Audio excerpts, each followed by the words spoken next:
The following is brought to you by the People's National Party. Make the trumpets play. Jamaican people want better.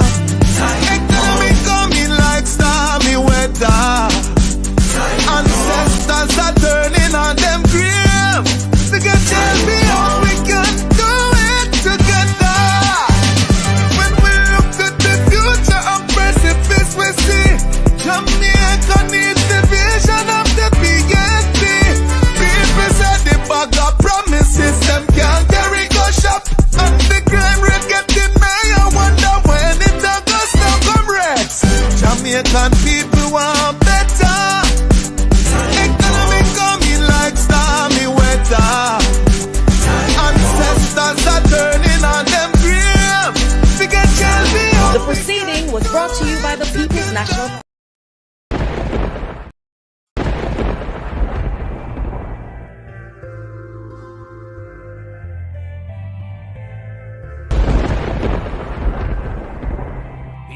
Eternal Father, bless, guide us with thy mighty hand. Keep us free from evil powers. Be our light through comfort. To our leaders, great defenders,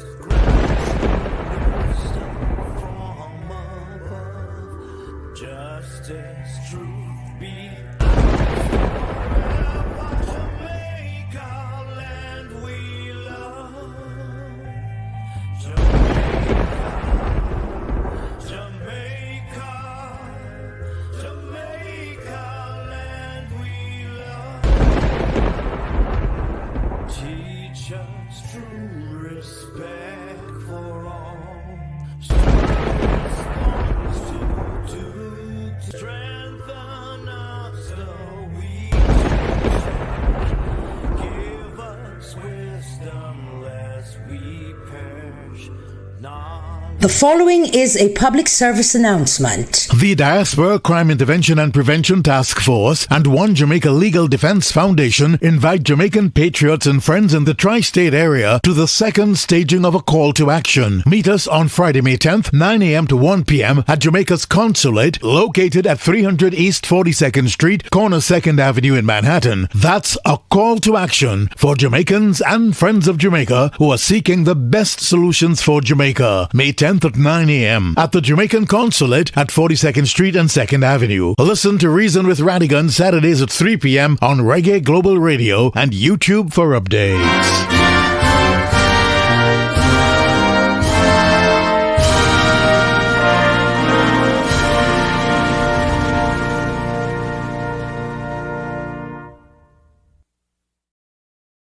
Hello and welcome. Happy Friday to everyone. Happy Friday to those in television land. Happy Friday to our silent supporters and happy Friday to those in the chat.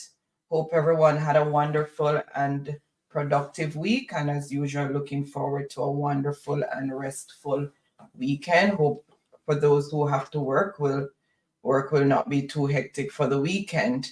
Tonight's topic is KSAMC Corruption Exposed. Tonight's your host, Anne-Marie and Baron. We also have in studio our guest, Mr. Will Rattigan. All right. And we will be joined later on by Mr. Herb Nelson Jr. and Daisy Magazine, as well as Aromatic is going to be here as well, and Tara from Tara J Vlogs and Dialogue. So let me just go ahead and welcome those in the chat. So Lennox Reid, Judith Livermore, Truck Life, Manners and Respect, Shirley Sales, John Gotti, RJ, Muriel King, and Bennett, Cynthia B, our channel member, Don Mel, Freedom, Nifty Friends, Prince Masu, Una Vassal, Brittany L, Matthew Lewis, Noreen McLean, Joy Sweetjoy, Maverick Lloyd, Keith Salmon, Natalie Mullings, Debbie Miller, Larry Beckford, Mitchie, Rennie Swaby, Lassom Riley, Sonia Ellis, Dan Robinson, Sharon Savage, Cheryl Benjamin, Beverly Forbes, Lyndall Green, Duran Grant, Andy Bryan, Anella White, Fitzroy Palmer. Welcome, welcome. Donovan Blake, welcome. Happy Friday. Before we get into the discussion, I just want to bring up the poster to remind us about the May 10th demonstration that's going to be in front of the Jamaican consulate, and it's located at 300 East and 42nd Street in New York. So make sure you turn out in your numbers. If you're not able to be there physically, make sure you tune in virtually. We need to turn out in our numbers in any way, shape, or form that we can, and it will be broadcast on several platforms. Jamaican Carlos, Make We Talk. I'm not sure about the others, but I'm sure about those two that it will be broadcasted on, and then we will try our best to have the time off and working on it so that we can also broadcast it. And these are the t-shirts that are available. Call to action against the corrupt government of Jamaica. And this is the front of the t-shirt. So Mr. Rattigan will talk further about this in terms of the cost and how you can get the t-shirt. So that's the front of the t-shirt. And that's the back. New York protest, May 10, 2024. And then it have the address. And it's also reminding us to please support the One Jamaica Legal Defense Fund. And the barcode is at the back. So remember, guys, please, please, please, it is very important. The One Jamaica Legal Defense Fund.org. That's how you're going to go on that website and support this very important initiative.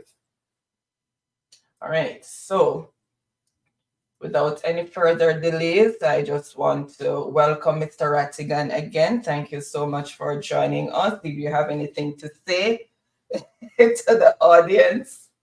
No, let me just thank both of you for inviting me. This is a highlight of my week and probably for a long time, because I was wondering when you guys were going to invite me, but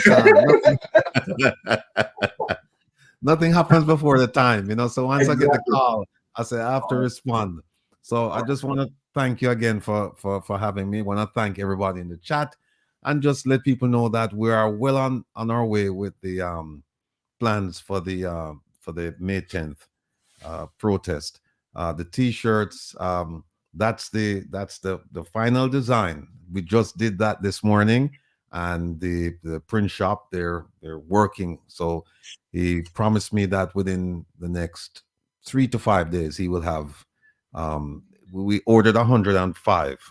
So he said he'll get that ready for us, the first batch, and we'll see how things work out, and then we'll just order from him, because the store is not too far from where I live, so we can get them in quick order and we can get them out to you. But that will be the uniform for the day in New York. So if you're coming, if you live in the New York area, I will be up there next week, because we have a presentation to some we have to make for some young people at the John Jay College of Criminal Justice. So I'll bring a batch with me. So whoever who wants to buy, the early purchasers, then we can do that next week. So that, because one lady said to me, look, when I feel comfortable, I come on if you have fine, I look a corner if I got change.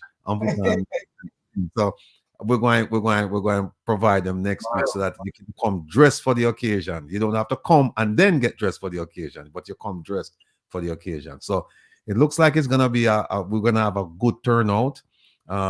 Everything seems to be in order. The music, we're trying to get a food truck. I think we're pretty close to having a food truck out there. So if you want your Jamaican fare or your West Indian fare, it will be the food truck will be there. So you have to go looking around for food.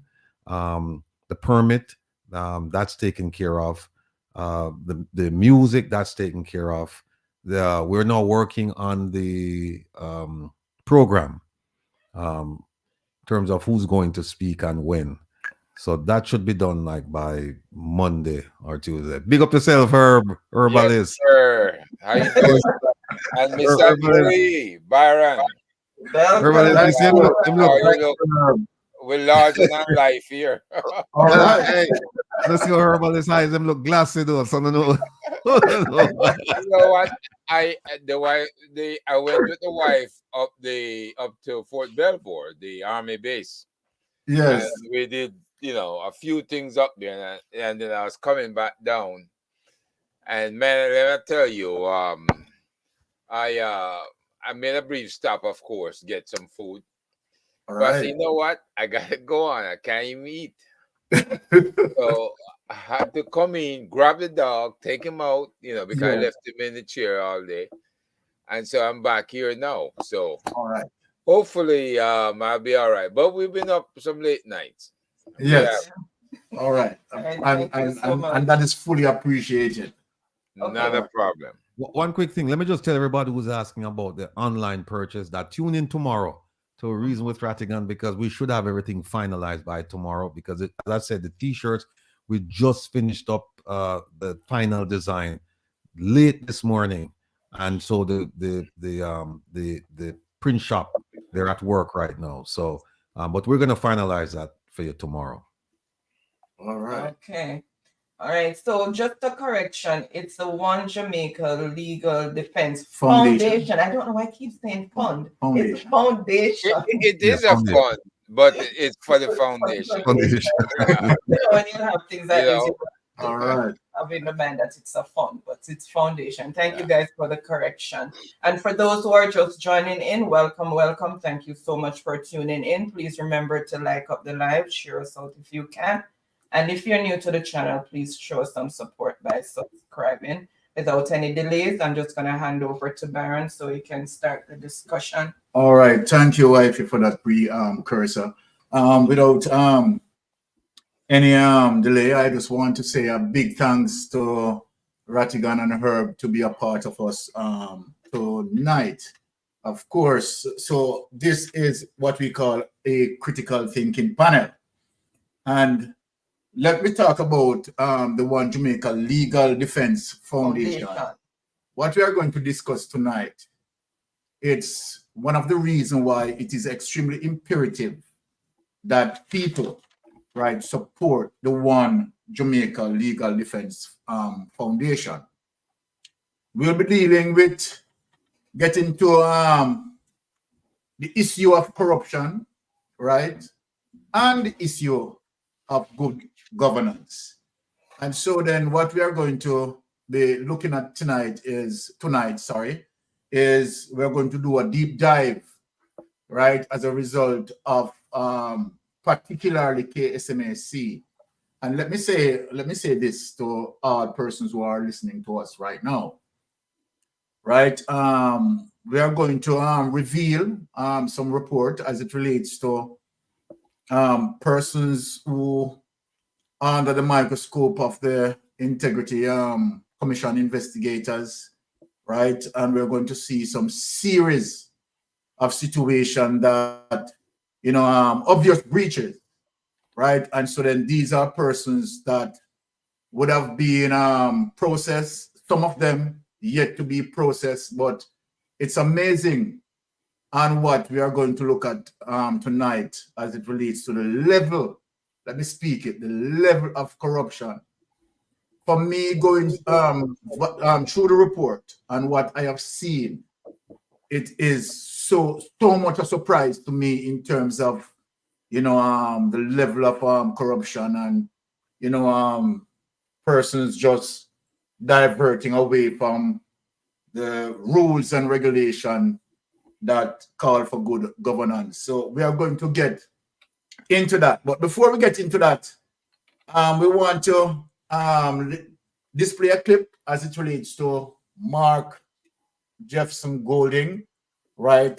Some of his plans that he has for Jamaica, right? And then after that, of course, we are going to get straight into our investigation and reveal some of the report. Tonight, we plan to really to actually release 12 reports, because people, the reports, what we are looking on roughly about 9 to 10 different folders, and probably each folder file carry roughly about 12 reportings, right? So what we are going to do, we're going to do try to push out 12 tonight to the public, so that the public understand that, all right, these are persons definitely under investigation, and where report, right, some being tabled, some yet to be tabled. So that is what we are going to get into. Let me say this. We have not gone through the entirety of what we receive as the investigation report, right? It could be a situation that we have the illicit six may be among them. As I said, we have not gone through the entirety of the report, so we are just taking it in stride. So tonight we'll be releasing 12 of those reports, and majority of those reports that we are going to be displaying, most of that is damaging to the KSAMC. And that is how serious, the corruption level is. So without any delay on it, let us play the Mark Bowling clip to ease. Okay, let me just share.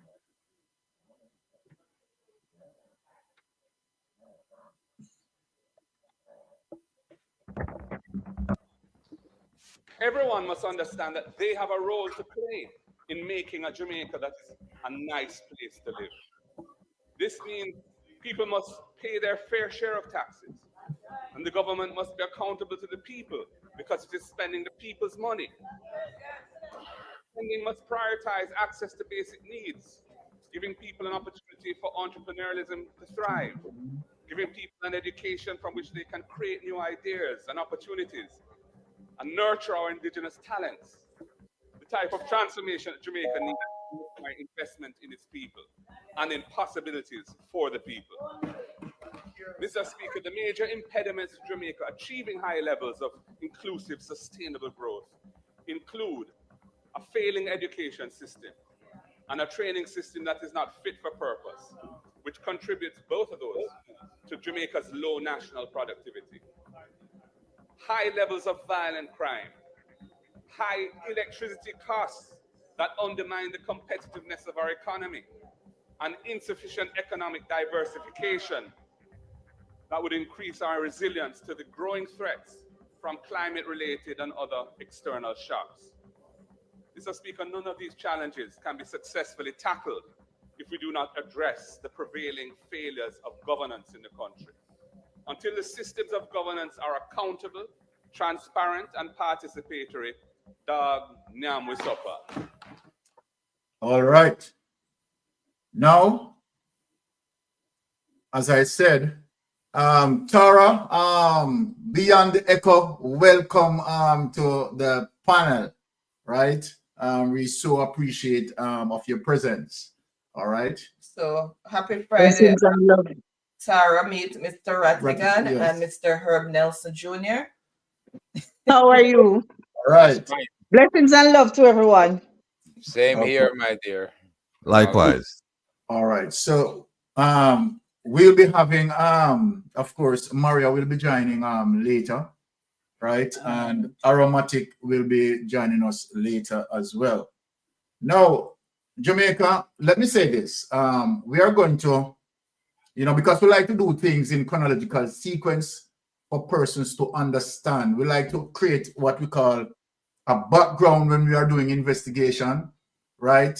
And so then when we have that history, right, where people can understand the history, right, the present, right, and of course the future, it's good when we shape that background.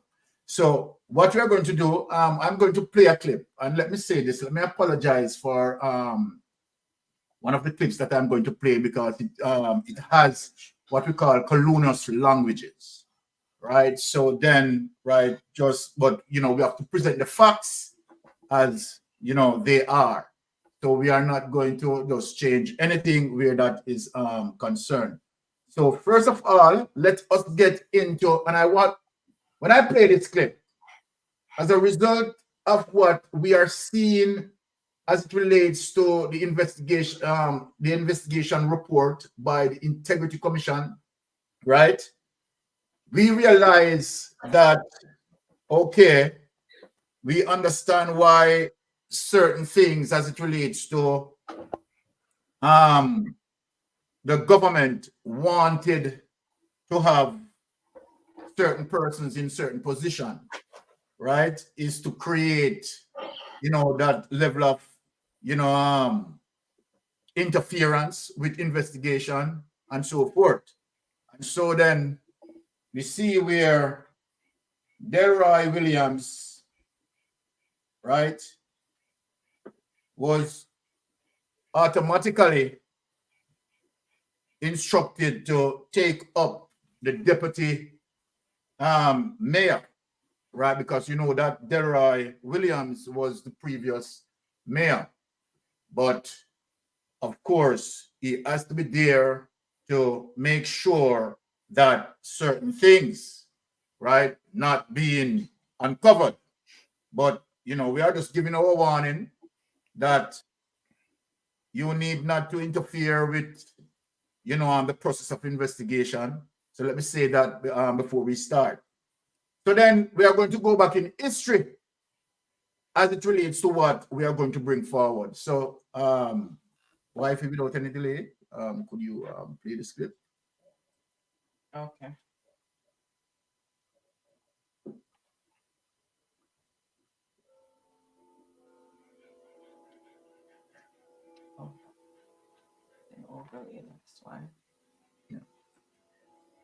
Afternoon, information media. I just want you all to know that I have walked away from the Jamaica Labour Party. I have walked away from the KSAMC. I won't be going down there to be sworn in. I have to protect my dignity. I have to protect my values. And I have to protect my family. And the way I've been treated and disrespected, I am not having any more of it. And I've walked away. So officially, I am an independent until I return to Jamaica on the 3rd. I am leaving here tomorrow morning and I will return on the 3rd. I am tired of the disrespect and I am going no further with it. Sorry that I may have disappointed some of you in this group because I know a lot of you, look up to me and see me as somebody you can, talk to, somebody you would like to have around. But the cup is full and my heart is overflowing and my family say I should walk and I'm walking. Sorry for the disappointment I may have caused some of you, but life goes on. Okay, each and every one. Well, Mr. Ennis, I can say to you that it would be better if you had walked and did not return. Now, let us play a following clip, a follow-up clip, right, as it relates to what he said there. And as I said, this clip has some colonial language, so, right, I just apologizing for that, right? But we just want to present the facts as they are, all right? So without any delay, wifey, bring up that clip. Let me tell you something now, these people. This really hurt me. I have a talk. You understand? Because I couldn't believe anything that they do with this. You understand? We couldn't believe and all the Ennis have said disrespect on this. And just because Ennis not get deputy mayor again, and Delroy get it. And if we say we are labor right, regardless of what, you not do your party this, and you not do your MP this, and you not do your constituency this, don't care where you want to say. That means you never have the Jamaica Labour Party 2020, and we are going to go down there, go sign as mayor. And one of them be deputy, and one of them be mayor. And two of them, the PMP, them just swear that you take the seat, and you give the blood clot PMP them. Because I take it and give. You give the PMP them the councillors much. You in jail, PMP. Because of the two of them, they are running, you take it and you give the PMP them, and you go tell you know. So you're fucking labor, right? They're telling this, me I tell you, grieve, you baby heart grieve. And they can't send this to me, I tell you. Me I tell you, me I know. Me never expect this from you. Regardless of where you shouldn't do the Labour Party, this or not is this. You go talk about independent, the blood clot. What kind of independent? You're a fucking wicked man. And because of blood clot greed. And because of blood clot greed. You sit down there for blood clot 8 years and you pull a blood clot crawl. You understand? Okay. That was a bit obnoxious. Once again, my apology for that, but we have to present the facts as they are. Now, before we get into the report, right, we are going to strip it away a bit, right? And here is this lady at the end of her wrath. She said, because of Mr. Ennis' foolish crowd. What did she mean? What did she mean by it? Because he pulled his crowd. Now, based on the report that we are looking on, would have now understood the reason for her to be saying that. Now, you know, ladies before gentlemen, right? Tara, you have heard what she said there, right? What your comment on her behavior as a community? That lady nearly blew a gasket and she's not even a vehicle. Okay. You understand me? And we have to take her for her word. She's one of those who obviously knew what was up. She's at her wit's end because she recognized that they're losing control. That was what it was all about. The fact that they're losing control and many are going to be exposed now. So you are going to have people that is going to throw the baby with the bathwater.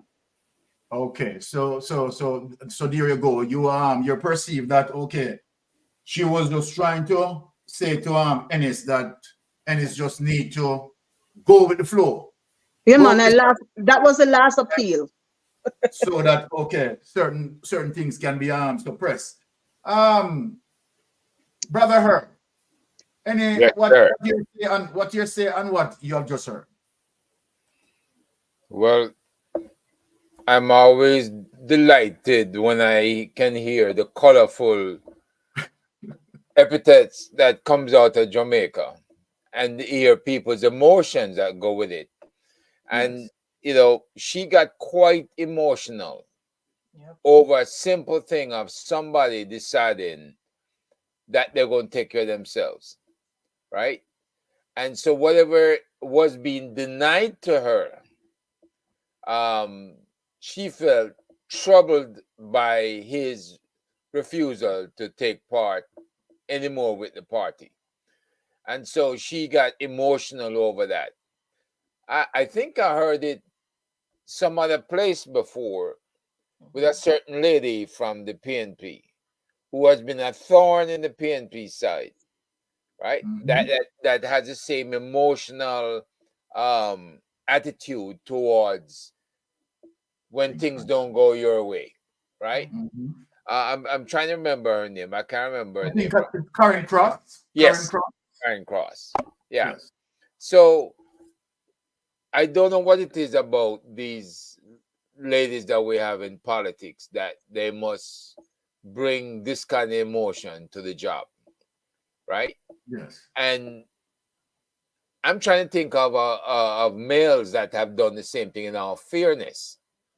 And the only one I can think of, and his language is equally colorful, might be the guy in the Prime Minister's office. That, what's his name, Ratty? I see you smiling. Everett Wilmington. There you go. It could be is a certain school that send them to on the JLP side. I don't know. Yes. And they come out this way. I have no idea. But you know, they get really warmed up to the idea that things don't go their way. And they want to have a certain response. Whether or not it thinks it empowers them, I have no idea. but I don't think so. I think Okay. it's blowing off steam. All They right. just don't have that control that we expect from a how can I put it? A well-crafted politician. They Yes. haven't hit that pinnacle yet. Okay. All right. Well said. Rafi, Yes, sir. your perception of what you had just heard here. It was very revealing, and this is what happens when you get under people's skin. This wasn't something that was thought out. I mean, whatever happened to her, she felt it, and she couldn't control her emotions, and so she Yes. just splurted it out. No, here's what she said. She said, "Ennis, you sit down for 8 years and full your craw." We know what that means. Yes. The question I have is, did she fulfill her craw?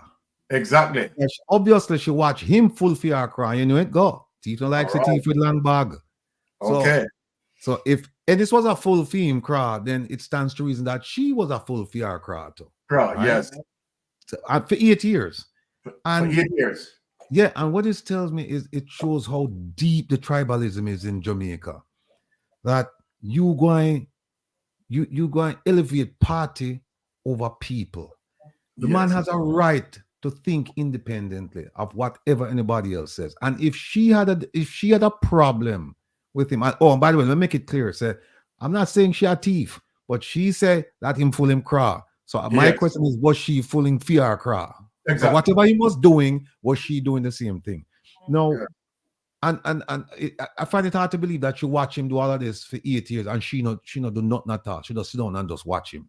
But again, it just shows he said he left because of being disrespected. No, the way that should have been handled is in a civil manner. She should have, take him aside and say, listen, make we come to terms, make we do this, make we do that. But for her to come out and put him on full blast like that, it tells me that something is wrong. Something is very wrong, and I'm sure you're going to expose the wrongs tonight. Yeah, exactly. Exactly. All right. Thank you for that, Ratty. Right, and rightly so. Right, 8 years that. Hold on a second, Byron. Somebody, you might want to explain this. Megawatt said, I was born in England. What does craw mean? So you might want to explain that. Okay. Well, basically, in terms of my understanding, right, that they were hustling, right. So when it said one full, his craw, as it relates to his position, right, and breaching certain guidelines, rules, and dealing with the hustling mentality. So that is what fooling your craw mean. That is what I perceive it to mean. In that sense. In that sense. Context matters. Context matters. Right? Exactly. So yeah. So based on the clips that we played, right? We are going to now, show some of the reports as it relates to KSAMC persons who involved. Now, when you look into the report, it is going to show you history of persons within the KSAMC, right? Councillors and upward, right? Who being, acting contrary as it relates to certain guidelines, right? And when it comes to their statutory declaration, history showing that they fail to file their statutory declarations. Not just 1 year, right? In some instances, right, 2 years, some instances led up to 3 years, right? And so then the investigators, right, of course, highlighted these individuals. So we are going to get into the matter and start to expose who needs to be exposed, and we'll be speaking on these issues. All right, without any delay, let us get into that report and start to reveal what needs to be revealed.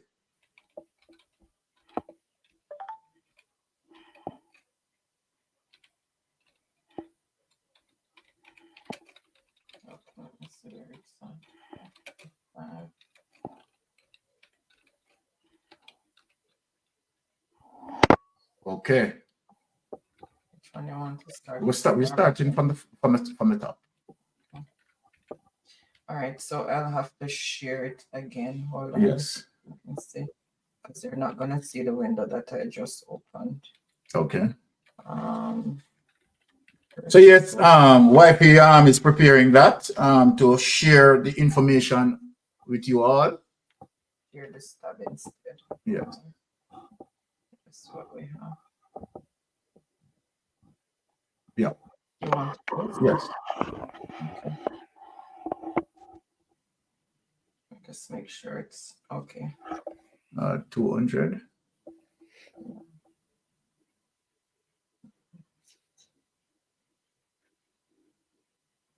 Okay, very good, very good, very good.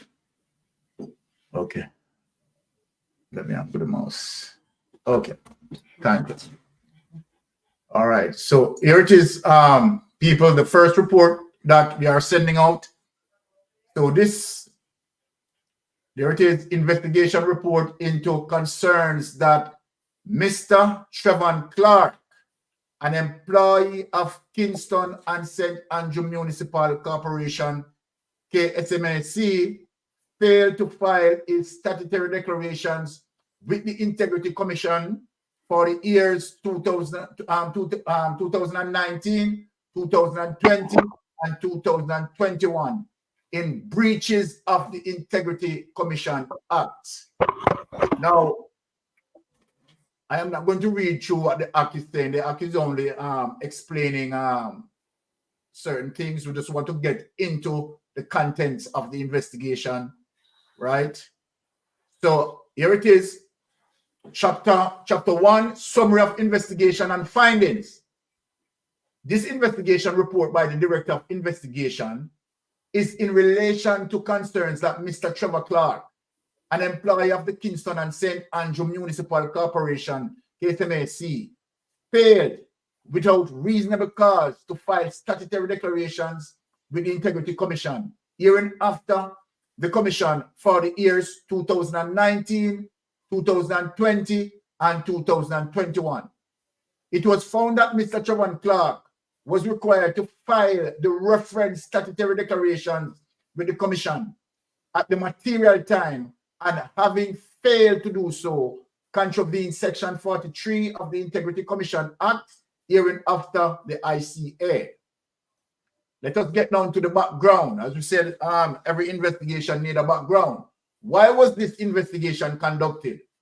This investigation was commenced based on a referral by the Commission. The referral raised the concern that Mr. Trevon Clarke may be in breach of the ICA by virtue of his failure to file his statutory declarations with the Commission for the years 2019, 2020, and 2021. This is something parallel as it relates to Andrew Warnes as well. 2.2, jurisdiction and decision to investigate. Section 33 of the ICA empowers the Director of Investigation to investigate non-compliance with the said act by the officials. Let us get into the investigation. The investigation number 2.3, 2.3.1. During the course of the investigation, officers of the Investigation Division pursue the following lines of inquiry. A, obtain information and witness statement from the responsible officer, right? Subsection, Information and Complaints Division of the Integrity Commission and Kingston and St. Andrew Municipal Corporation, right? Reviewed by the information and statement collected and prepared the case file and report. 2.4, who is the concerned public official pertinent to this investigation? 2.4.1 said Mr. Trevon Clarke, Municipal Police of KSAMC, is the concerned public official. The Director of Investigation sought to establish the following in respect of the declarant, Mr. Clarke, whether he had a legal obligation to file statutory declarations with the Commission of the years 2019, 2020, and 2021. And if so, whether that obligation was discharged. His non-compliance constitute an offense under the ICA and recommendations are to be made to the Director of Corruption Prosecution. The obligation of the statutory declaration, section 2 of the ICA defines a public official as inter alia any person who is employed to a public body. A public body, among other things, refers to a municipal or municipal corporation, right? Section 39 of the ICA, a public official has a legal obligation to file statutory declarations. Let us not go through all of that.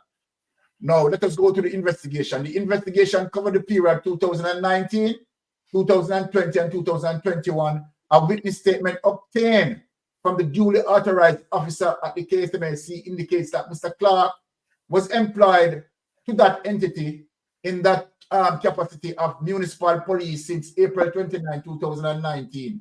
During the relevant filing period, holders of the post municipal police were, by virtue of Gazette publication, required to file statutory declarations with the Commission.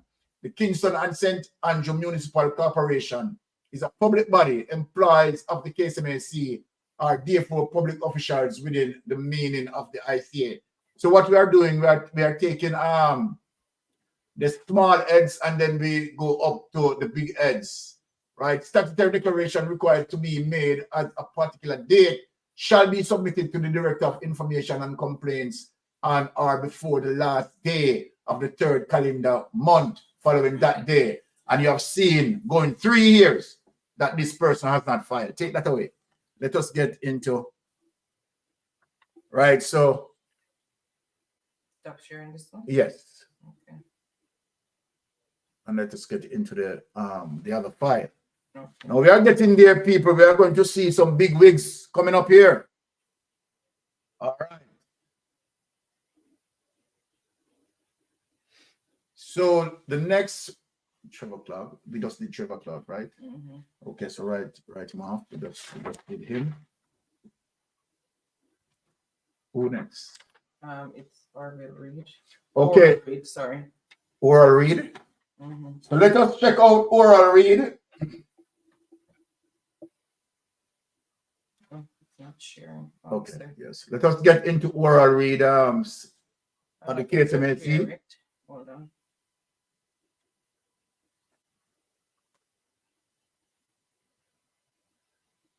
I have to go back over.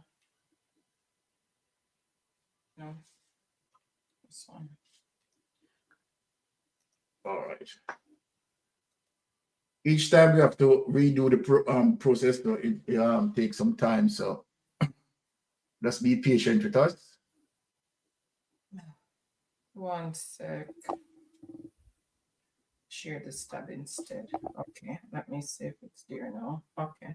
Okay. This one is a bit different from sharing the other. There. Okay. It's been shared. Yeah. All right. So thank you. Okay. Investigation report into concerns that Mr. Oral Reid, an employee of Kingston and St. Andrew Municipal Corporation, KSAMC, failed to file its statutory declaration with the Integrity Commission for the years 2019, 2020, and 21. No one is prepared to file anything, right? The gross breaches of the Integrity Commission Act. Okay, let us get into the investigation area, right? Because we don't have to read all of that. This investigation report by the Director of Investigation is in relation to concern that Mr. Oral Reid, an employee of the Kingston and St. Andrew Municipal Corporation, failed without reasonable cause to file statutory declarations with the Integrity Commission, herein after the Commission for the year 2019, 2020, 2021. It was found that Mr. Oral Reid was required to file the reference statutory declarations with the Commission at the material time, and having failed to do so, contravened Section 43 of the Integrity Commission Act, herein after the ICA. Now, why was this investigation conducted? This investigation was commenced based on a referral by the Commission. the referral raised the concern that Mr. Oral Reid may be in breach of the ICA by virtue of his failure to file its statutory declarations with the commission of the years 2019, 2020, and 2021. Now let us get to the bottom here. All right. In terms of reference, the Director of Investigation sought to establish the following in respect of the declarant, Mr. Reid, whether one, he had a legal obligation to file statutory declarations with the Commission of for the years 2019, 2020, 2021, and if so, whether that the obligation was discharged. His non-compliance constitutes an offense under the ICA, and recommendations are to be made to the Director of Corruption Prosecution. So this person, right, of course, recommended to the corruption prosecution for the corruption prosecution to be ruled accordingly. Right.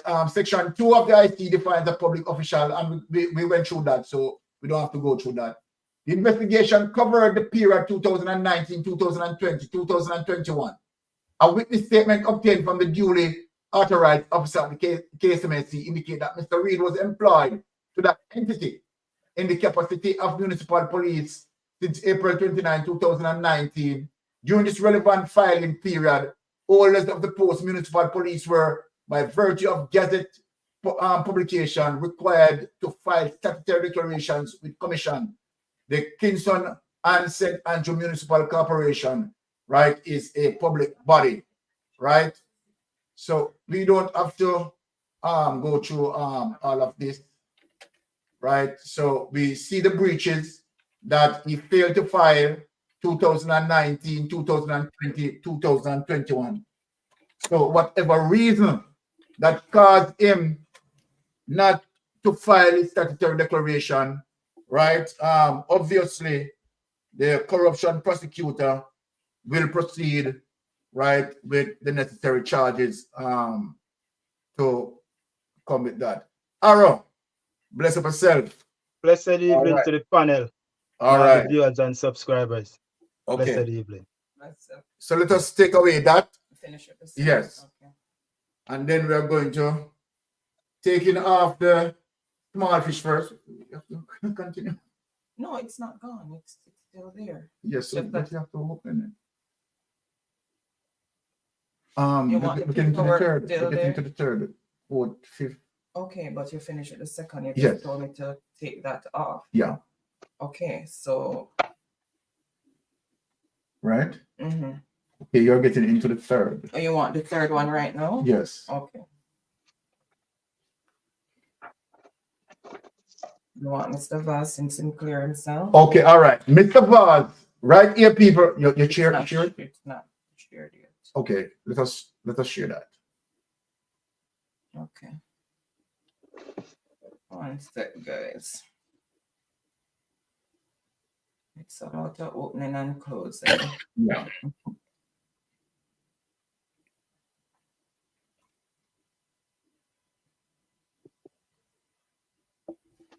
All right, 200%. Okay. Let me make sure there. You're good. Okay.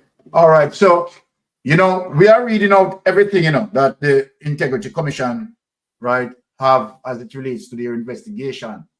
And so here we as it relates to Dwayne Vaz, right, some situation I believe was started out here. Investigation report into concern that Mr. Dwayne Vaz, a former member of Parliament, failed to provide information requested by the Commission in respect of its statutory declaration for the year 2019. So obviously with this situation, I think this situation was resolved as it relates to Dwayne Vaz, right? Or some court pending. He had submitted the document, but apparently they didn't have the paperwork, but yet they sent him a letter validating that they had received this paperwork, and it's just that he filed late. Yes. So it was supposed to be just a late fine, but somehow he ended up in court because of course. Yeah. Yeah. And if you notice, people, right, there was just one situation with him, right? 2019, right? He's not like the others that we are going to be digging to when we're talking about 2019, 2020, 2021. So this I don't even know why he was under investigation here. But anyway, the investigate the Integrity Commission, right, pursue him accordingly. This investigation report by the Director of Investigation relates to concern that Mr. Dwayne Vaz, a former member of Parliament for the constituency of Central Westmoreland, failed without reasonable cause to provide information requested by the Director of Information and Complaint. In respect of the statutory declaration he submitted to the Integrity Commission hearing after the Commission for the year 2019, it was found that Mr. Dwayne Vaz was lawfully requested to provide information to the Commission at the material time, and having failed to do so, committed an offense under Section 43, subsection 1, subsection B of the Integrity Commission Act hereafter. Let us get into the detail. Why was the investigation conducted?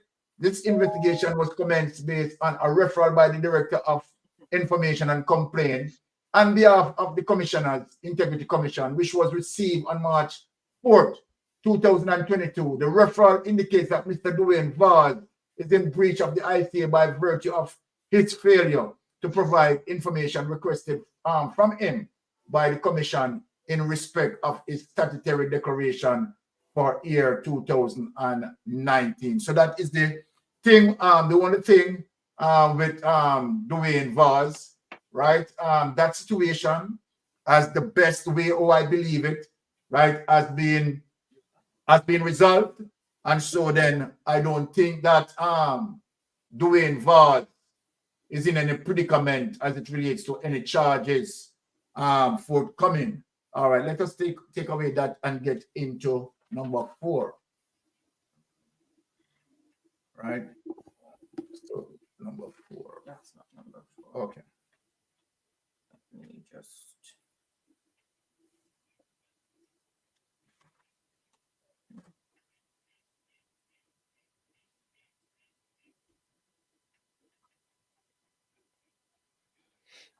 All right. So each time people bear with us, we have to come out of the document and get back into it. So It's not one continuous it is not. document. It is not one continuous document. So this is the reason why we are doing that. But we have the information here, and we are putting it out accordingly. I wonder if you want to look up on the illicit 6 to 9. All right, let us see what is going on here. Investigation report into concern that Mr. Charlton McFarlane, an employee of the Registrar General Department, so we are getting up to the big wigs now, right? Failed to file its statutory declaration with the Integrity Commission for the year, what year? Sophie Lang, 2019, 2020, 2021, and 2022 in breaches of the Integrity Commission Act. No, so he needs to be charged, right, and dealt with accordingly. So this man definitely needs to be charged 4 years, and he cannot present any form of documentation. You understand? This is flatness. This is flatness. Let us look into this investigation, my people. Summary of investigation and filing. 1.1. This investigation report by the Director of Investigation is in relation to concern that Mr. Charlton McFarlane, an employee of the Registrar General Department, hearing after the RGD, failed without reasonable cause to file statutory declarations with the Integrity Commission, hearing after the Commission. For the years 2019, no statutory declaration has been filed. 2020, no statutory declaration has been filed. 2021, no statutory declaration has been filed. And 2022, no statutory declaration has been filed. This is serious. It was found that Mr. Charlton McFarlane was required to file the reference statutory declarations with the Commission at the material time and having failed to do so, contravening Section 43 of the Integrity Commission Act. Now let us go down, get into the belly of the investigation. Why was this investigation conducted? This investigation was commenced based on a referral by the Director of Information and Compliance. On behalf of the Commissioners, Integrity Commission, the referral indicated that Mr. Charlton McFarlane is in breach of the ICA by virtue of his failure to file his statutory declarations with the Commission for the year 2019, 2020, 2021, 2022. Right? Now, we don't have to the investigation. During the course of the investigation, officers of the Investigation Division pursue the following lines of inquiry. Obtain information and witness statement from the responsible officers. Information and Complaint Division of the Integrity Commission, right? And Registrar General Department. Let us see what is going on here. Right? Who is the concerned public official pertinent to this investigation? Mr. Charlton McFarlane, Chief Executive Officer and Deputy Keeper of the Records of the RGD, is the concerned public official. No, man. Come on. Look at the man position. People, look on the position. This man knows better, right? And breaching the policy outright. For what reason, right? Our reasons they are that he doesn't want, right, to, reveal his statutory declaration, then it is totally problematic, right? Mr. Charlton McFarlane, Chief Executive Officer and Deputy Keeper of the Records of the RGD, is the concerned public official. Oh my goodness. Let us get into this. The Director of Investigation sought to establish the following in respect of the declarant, Mr. McFarlane, whether he had a legal obligation to file statutory declarations with the Commission for the years 2019, 2020, 2021, and 2022. And if so, whether that obligation was discharged. Is non-compliance constitute an offense under the ICA, and recommendations are to be made to the Director of Corruption Prosecution. Right? So, okay, the Director of the Director of Corruption Prosecution. Yes. What? I had to bring it back on. Oh, okay. All right. Okay, so let us get into the meat of the matter here with this gentleman. All right.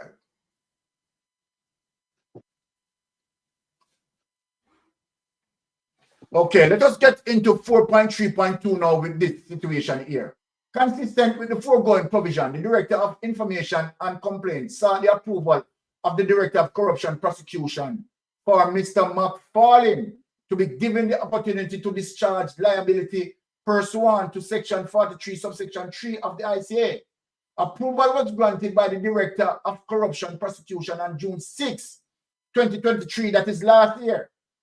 4.3.3, a notice to discharge liability was served on Mr. McFarlane on June 9, 2023, wherein he was given 30 calendar days to pay the fixed penalty to the Tax Administration of Jamaica and submit the outstanding statutory declaration to the Commission.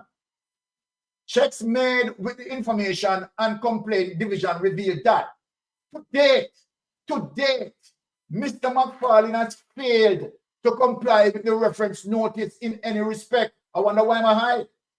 4.3.4 further, as it relates to the foregoing, the Director of Investigation is in possession of a certificate of non-payment of fixed penalty from Tax Administration Jamaica, which was submitted to the Commission on July 10, 2023. The reference certificate confirms that Mr. McFarlane did not pay the fixed penalty specified in the Commission Section 43, subsection 3. So even that, you understand, is blatant. This man is totally indisciplined.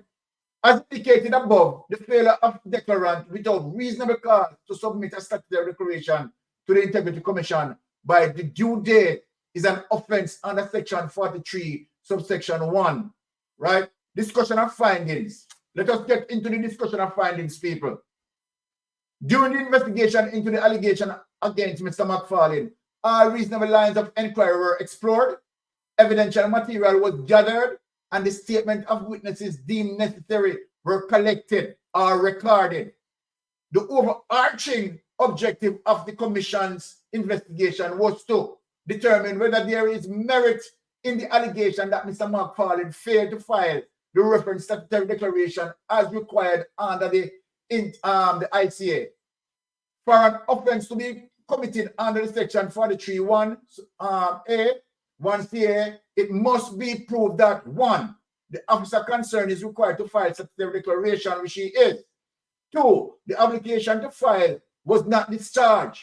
And 3, no reasonable cause was advanced justifying the concerned officer's failure to comply with the requirement to file. So in bad, him just not file. 4.5.4, in arriving at a position in the instant matter, the Director of Investigation directed his mind to the following findings of the facts. A, Mr. McFarlane had a legal obligation at the material time to file statutory declarations with the Commission. Having failed to discharge said obligation, he was notified by the Commission and given time to comply, which he did not. When the time for compliance elapsed, it was found he did not comply, and Mr. McFarlane was given a further opportunity to discharge its liability by way of paying a fixed penalty to the Tax Administration of Jamaica, as well as to submit the outstanding statutory declaration to the Commission, again without success.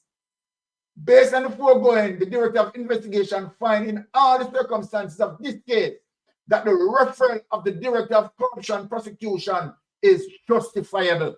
All right, let us take that away and get into the next one. So here we have it, people, right? Getting up to the big wigs and see where they are totally, right? Sorry. As whatever reason, as it relates to they don't want to file their statutory declarations, whatever they are hiding, right? It is problematic for them. So now we know that they have been referred to the corruption prosecutors. Those persons that I have read about so far have been referred to the corruption prosecutors in exception with Vaz, Mr. Vaz, not Daryl Vaz, with Vaz. All right, let us get into the other. Tonight we said we are doing 12, right? And as we go along,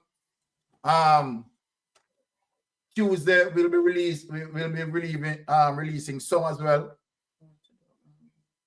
6 and then the discussion. Okay. So we just did that one. So Mr. Callaghan, you just did Mr. Callaghan? no, Yeah, we just who we just did? Judge. Judge Callaghan. Hold on, goes up now. CEO of the yeah, let's go into They did not do Judge. Judge Yes. is from the sugar Yes. industry. Yes, we did not do, this is a big one, people. It is getting bigger, you know. Oh boy, it's getting bigger, getting up to the top of Norris them. So let us share this one here, because this one here, you understand? Yeah. Okay, 200 on it because we want them seat, you know. Okay. Investigation report into concerns that Mr. George Kahhan, former CEO of the Sugar Industry Authority, made false statement, in the statutory declarations filed by him for the year 2018 to 2020. People come, go dig it. Come, let us follow me. Follow me, go down at the hill here. Follow me, go down at the hill foot. Make we go dig this. Make we get into it, people. All right. Chapter 1, Summary of Investigation and Filings. This report of investigation by the Director of Investigation, hereinafter, the Director of Investigation relates to the concern that Mr. George Kahhan, the former Chief Executive Officer CEO of the Sugar Industry Authority, hearing after Mr. Kahhan may have made false statement. Wow, in the statutory declaration, it look like him a follow Andrew footstep fast. He filed with the Integrity Commission hearing after the commission for the periods ending December 31, 2018, December 31, 2019, watch out, and December 31, 2020. Now, the investigation found that Mr. Kahhan was required to file statutory declarations with the commission at the material time, and having filed same, he failed to include in them several bank accounts he held. People in here, you know, Papa Jesus. What is this? Let us read about that over, because the piece of meat is sweet. 1.2, the investigation found that Mr. Kahhan was required to file statutory declarations with the commission at the material time, and having filed same, he failed to include in them several bank accounts he held. The foregoing omissions constitute offenses under Section 43, subsection 2, subsection A of the Integrity Commission Act hearing after. We can go down in the meet, people. Why was the investigation conducted? Yeah, we want to know. This investigation was commenced based on a referral by the commission. The referral raised concern that Mr. Kahhan may be in breach of the ICA by virtue of him having omitted to disclose in his statutory declarations filed with the commission the following bank accounts. See the bank accounts in my people here?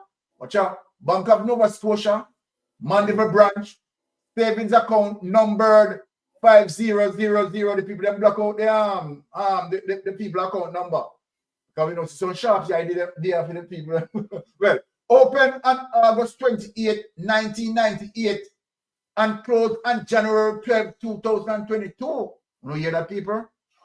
Bank of Nova Scotia in Mandeville branch, saving account numbered 6XXX80, open on November 3, 2008 and closed on January 12, 2022. What is? So what's significant about January? Yeah.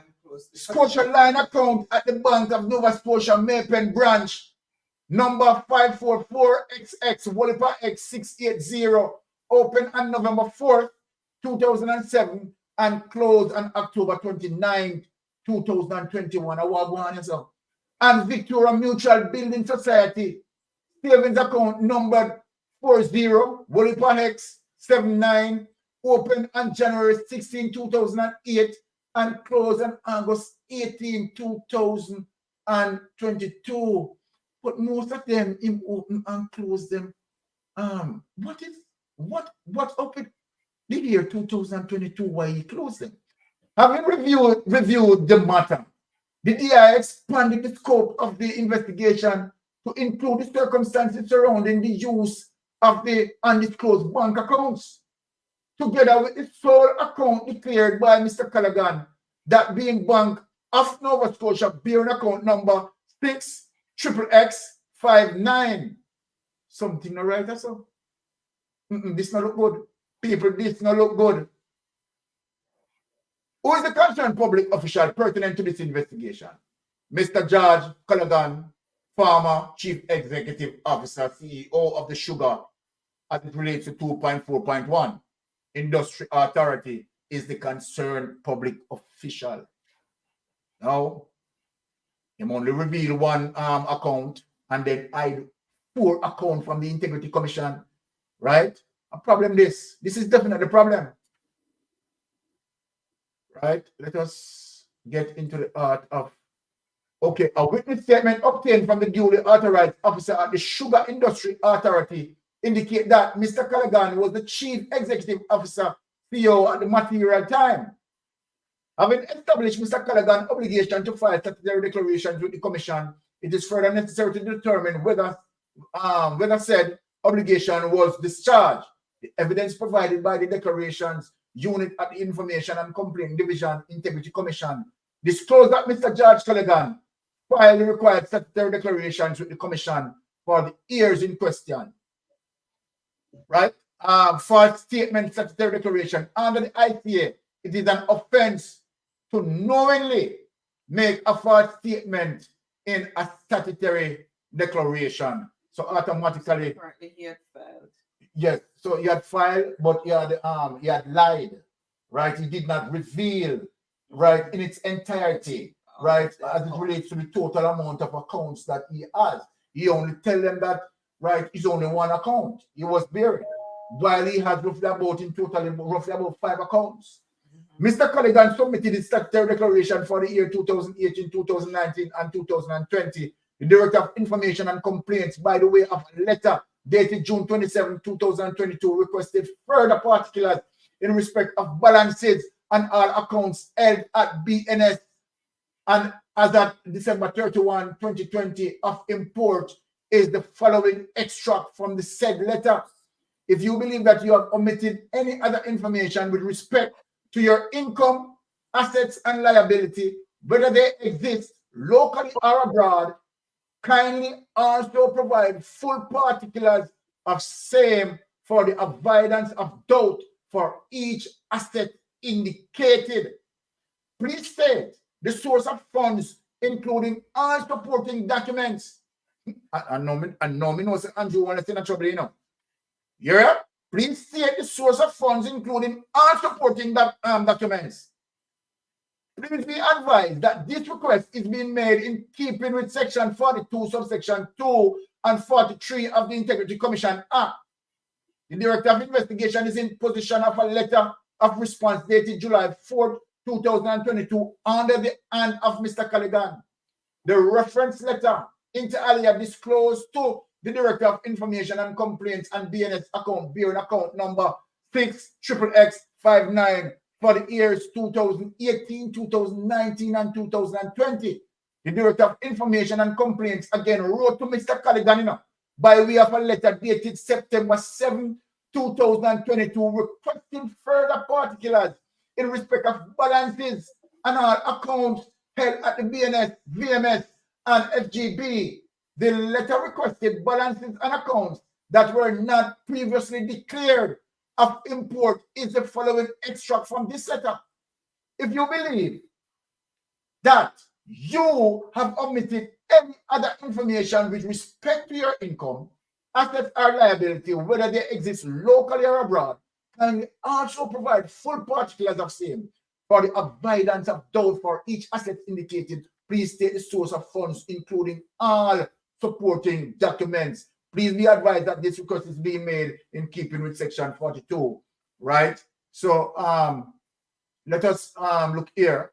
The Director of Investigator is in possession of a letter of a response dated September 2022. And seems like this is just repeating itself. Let us take that away and get to how much document gone so far. What, 4? Yeah. 4 or 5? 4. 4. Okay. So, all right. So let's stop sharing that one. See where we're at now. Okay, so I have to go back to share. Okay. Yes, people, we are getting down in the people and business. We have a lot more in terms of KSAMC big wigs them, we don't get this yet.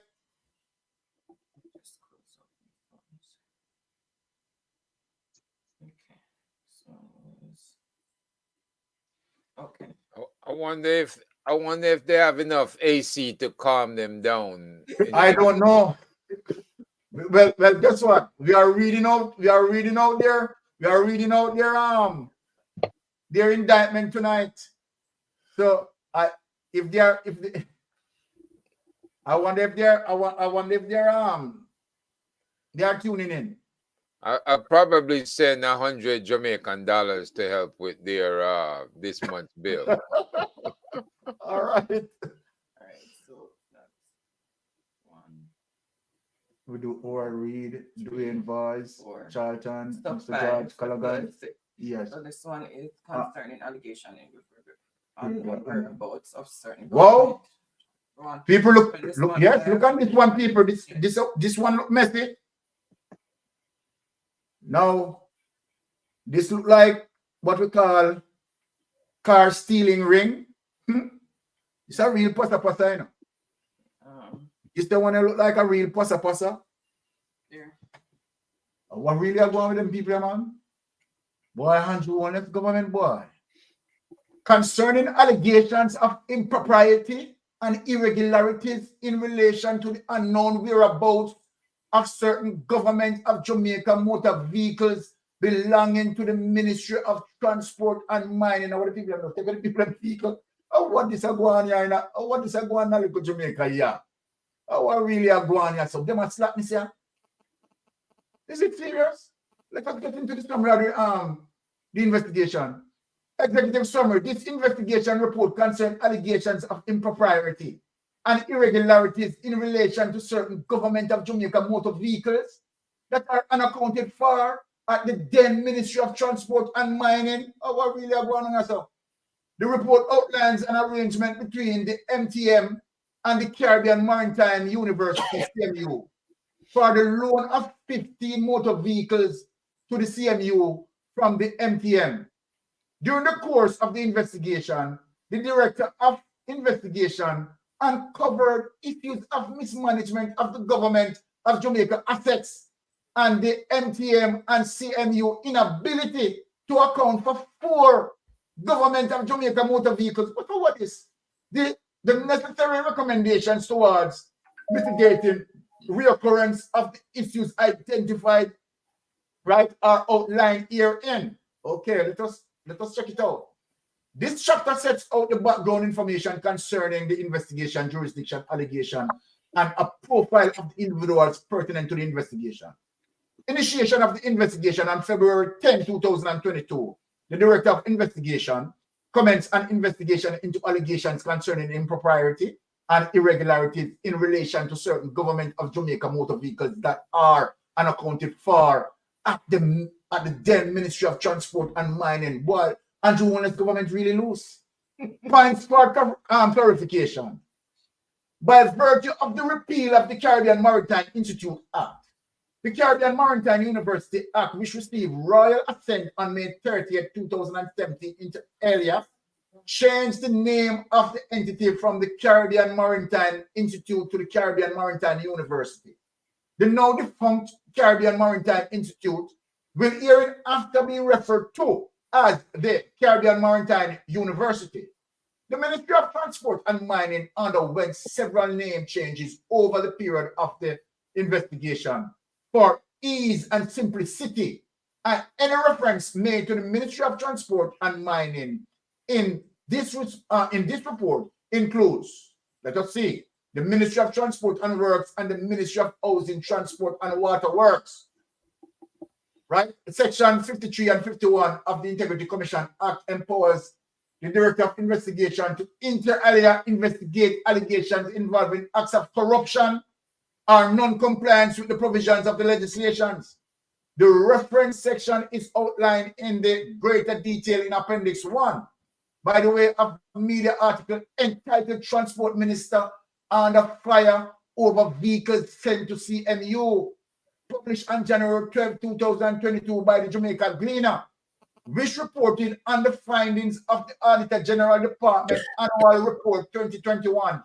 It was revealed that A, the Transport Minister failed to obtain the required approval and to maintain appropriate information, including the condition and date when the 15 vehicles were sent to the CMU. B, 7 of the vehicles were still at the CMU, but not in working condition. C, 2 vehicles were currently in use at CMU. The remaining 2 were returned to MTM. And D, improper record keeping and the failure of the ministry to proactively manage the vehicle under its control may have resulted in improper recording because they want to for the vehicle and sell them. Now we could go further. In the poor administration of another 10 vehicles, you know what you know, people? In the poor administration of another 10 vehicles, one of which cannot be located, individuals pertinent to the investigation, the following persons were considered pertinent to the investigation: Dr. Alvin Ailes, former permanent secretary, Minister of Transport and Mining. You know, hear the people? Dr. Aaron McLean, Director, Planning and Development, Caribbean Maritime University, Miss Elaine Eden, former Director of Projects and Strategic Initiatives, Caribbean Maritime University, and Professor Fitz Pinnock, former Executive Director, Caribbean Maritime CMI, and former President, Caribbean Maritime University. Wow. The circumstances which led to vehicles being sent to the CMU by the MTM, whether a framework existed at the material time between the MTM and the CMU for vehicles repairs and maintenance, the guidelines and procedures governing the repair and maintenance of external vehicles at the CMU, the names and titles of the officers of the MTM with responsibility of assets and fleet management, the names and titles officers of the CMU or any other persons, entity acting on its behalf with responsibility for vehicle maintenance and report. The veracity of the allegation that 4 of the 15 vehicles sent to the CMU for maintenance and repairs cannot be accounted for. People, let me read back that over. 3.6. The veracity of the allegation that 4 of the 15 vehicles sent to the CMU for maintenance and repairs cannot be accounted for. No proper recording was done as it relates to who received the vehicle, right? And so then they created that gap to actually just steal the vehicle and just might be just sell them to who they want to sell them to. What kind of this is an Andrew in this government here? The veracity of the allegation that one other vehicle belonging to the MTM cannot be accounted for in totally 5 vehicles that, you know, whether there were any improprieties or irregularities in relation to the Corruption Prevention Act, Integrity Commission Act, or any other applicable legislation or policies, and whether recommendations are to be made in respect of the subject matter. This is just growth. The following actions were taken during the course of the investigation. During the period April 6, 2022 and May 16, 2023, 5 notices were dispatched to persons who were deemed pertinent to the investigation. During the period of May 12, 2022 to December 18, 2023, that's the last year, you know, 8 statements were recorded or received from individuals who were deemed pertinent to the investigation. On December 13, 2022, 1 judicial hearing was conducted. Well, all right, we're glad to know that a judicial hearing has been conducted there. Between May 17, 2022 and August 30, 2023, 8 site visits were conducted. A review of documentation and responses pertaining to the matter concerning the allegations and the Integrity Commission Act, Corruption Prevention Act, revised comprehensive motor vehicle policy for the public sector. Can you imagine? Okay, 55 pages, we're now going back because we are chip through fast tonight. Yeah, that's how long they show people the brief corruption, the surface corruption that is there. Boy, the Integrity Commission busy me now, liar. Yes, take that away. No, this is serious. This is serious, people. This is really serious. You understand? Government vehicles, right? And where people are supposed to have a system of checks and balance, right? How can you have 5 to 6 government vehicles missing? Cannot be accounted for. Cannot be accounted. This is serious. Now let us get into the others, right? So we're going to go into one more, right? One more. Yes, and then we discuss amongst the panel because we have more serious situations going on as it relates to Andrew and you know. So let us just do one more because every time we come, we're going to show somebody. We're going to show them accordingly, right? So tonight, right, before we get to the bigger notch them, right? Every week, we make sure somebody come, we show some of them. All right. Which one? I'm going down to the one that's due next. Investigation report. This one picture jam. Hold on.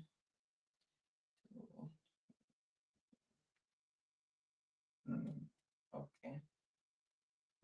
KSAMC. Okay, all right. The next one in line. Okay. All right, let us read this one, because people, let me tell you the truth. The KSAMC busy. Everybody don't, it seems like every single person here is full in their crowd. It seems like everybody down in the KSAMC the full in crowd. Investigation report into concern that Mr. Dwight McLoud, an employee of Kingston and St. Andrew Municipal Corporation, KSAMC, failed to submit his statutory declarations to the Integrity Commission for the period of 2019, 2020, and 2021. It just seems like nobody not care, right? They don't care. Obviously, based on what we are seeing here, in breach of the Integrity Commission Act. Whoa! Everybody just a chop. Everybody just don't chop up. So the investigation report by the Director of Investigation is in relation to concern that Mr. Dwight McLoud, an employee of the Kingston and St. Andrew Municipal Corporation, failed without reasonable cause to file statutory declarations within the Integrity Commission, even after the Commission for the year 2019, 2020, and 2021. It was found that Mr. Dwight McLoud was required to file the reference statutory declarations with the Commission at the material time, and having failed to do so, contravened Section 43 of the Integrity Commission Act hereinafter. Now let us see why it was investigated.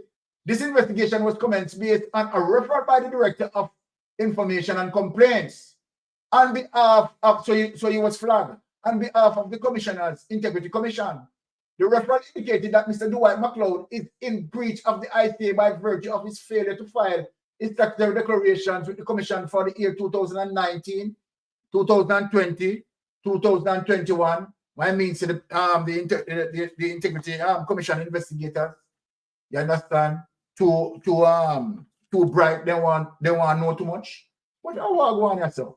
The investigation. During the investigation, officers of the investigation division pursued the following lines of inquiry: obtain information and witness statements from the responsible officers, Kingston and St. Andrew Municipal Corporation, and Information and Complaints Division of the Integrity Commission.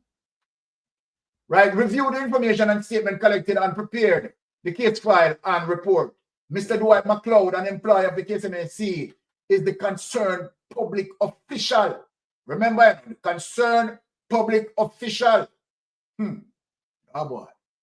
The Director of Investigation sought to establish the following in respect of the declarant, Mr. McLoud, whether he had legal obligation to file statutory declarations with the Commission of the years 2019, 2020, and 2021, and if so, whether that obligation was discharged. That obligation was not discharged. That's why he's in this predicament. His non-compliance constitutes an offense under the ICA, and recommendations are to be made to the Director of Corruption Prosecution for him to be charged or whatever they are doing with him. Let us take that away and get into the panel, because where we are going here, it is going to be all right. Let's take that away. Right.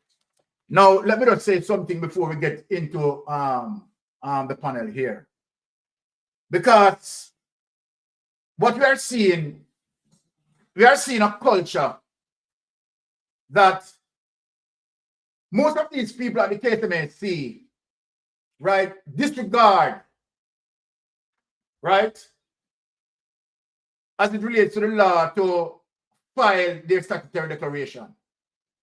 For some reason or the other, right, I don't know if they don't want the Integrity Commission to find out whatever they need to find out, but they chose not, right, to file their statutory declaration.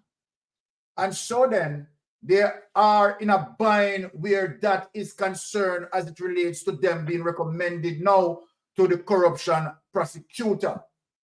Now, let me say this, right, before I, get into it.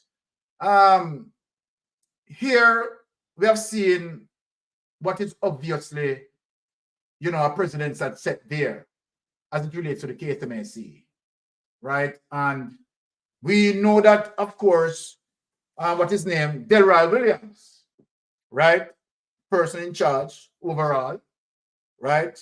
But all these breaches, doesn't seem like Delroy Williams were picking up on any of these breaches any at all. So this seems to be a very serious issue. So let me just begin with the panel as it relates to, of course, lady before gentlemen, Tara, right? You have seen what is happening. You have seen where one of the person who we had spoken with had revealed one account, right, to the Integrity Commission, but did not display, right, four other accounts that was four other accounts that were hidden away. And so then, for whatever reason that he is hiding those accounts, right? So what you have to say about the incident, the reports that that person is George, right? He was the CEO. CEO, yes. All right. It is safe to say I can go out on a limb. I have never seen him. I don't know anything personally about him. But if there wasn't something to hide, why would you come and give half a bread and leave the other half around the back? You understand me? Now they have to dig deep to come and find out something else. Also, I am aware of the fact that when he was approached, because if you have 3, 4, they are yours. Yes. You know that you have them. Why would you come? And that was deliberate. There's nothing that these people do that is accidental. Yes, yes. Planned and executed. But they were reliant on the fact that they wouldn't be caught because they have been doing this over and over and they have been escaping. You understand me? But when it gets to the point and you are cornered, there's no denying. I understand that he was saying that, you know what, I refuse to answer. If I was that person and I know that I don't have anything, okay, you catch me, then I would fess up. But obviously these people have so much, and that's why they gather these prime people in prime position to cover their behind. Unfortunately, everything is becoming unraveled. Yes, because I mean, we have the actual book of the report. Aro, please take a bite out of the cake. Yeah, right here, pretty clear and simple. I don't know, but you read a lot of things here, and we, the taxpayers of Jamaica, pay the Integrity Commission, and I don't know if the Integrity Commission is compromised. Well, there is too much things read out here that people should charge and get charged already, but yet still nobody no get charged. And one gentleman who failed to submit his last piece of document. That's Mr. Vaz. But they gave him 21 days, and he did not because he said because of accountant problem. So he filed late. So then he know that he would be subject to that late fee. Yes. But when they serve him a summons last month, and he go to court, then they spin it around and say they are not charging him for a late fee, but they're gonna charge him for not submitting. Okay. Yeah. So when he read, when he gave them that letter that the Integrity Commission sent to him that clear him in 2021, the attorney for the Integrity Commission tell the judge that he does not have that piece of document. So I'm wondering what is going on inside of that department. Because if you're gonna take somebody to court, at least you should have everything. That's not a party shop. Of course. That's a real place. So when you look at all these things and what it says farmer member of parliament. You go off a farmer member of parliament. But people who are working for the government presently, and you have the evidence right in front of you, there is no charge. So the only thing I can say, I don't know.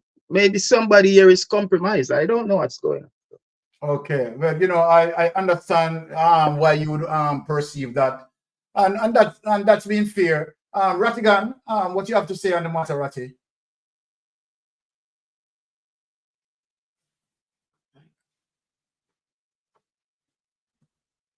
No, Mike.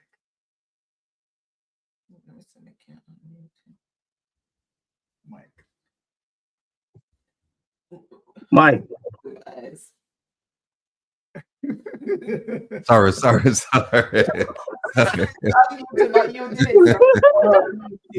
Forgive me. I have to start the speech all over again, right? No. What I said, no. I'm saying excellent presentation. I mean, you have exposed a lot. It's a lot for people to absorb and digest. But even somebody without basic education, they can understand what's going on here. They get the gist. Exactly. And in line with what Aromatic said, it just goes to show how severely challenged the Integrity Commission is. To date, it's not fully staffed. Now, keep in mind that it was established in the law was passed in 2017, but the institution came alive in 2018. Yes. And at one point, people were complaining that they weren't doing enough, and that's because they were short-staffed. It's curious to me that almost all of the KSAMC people that you made reference to, they didn't file 2019, 2020, 2021. Exactly. I wonder why. Because even if you want to give them the benefit of the doubt and say, well, it wasn't publicized. The Integrity Act wasn't publicized enough, and people weren't aware of the severity of the punishment.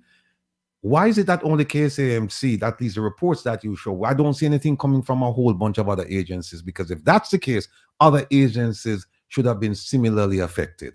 But we don't see that. We say 2019, 2020, 2021.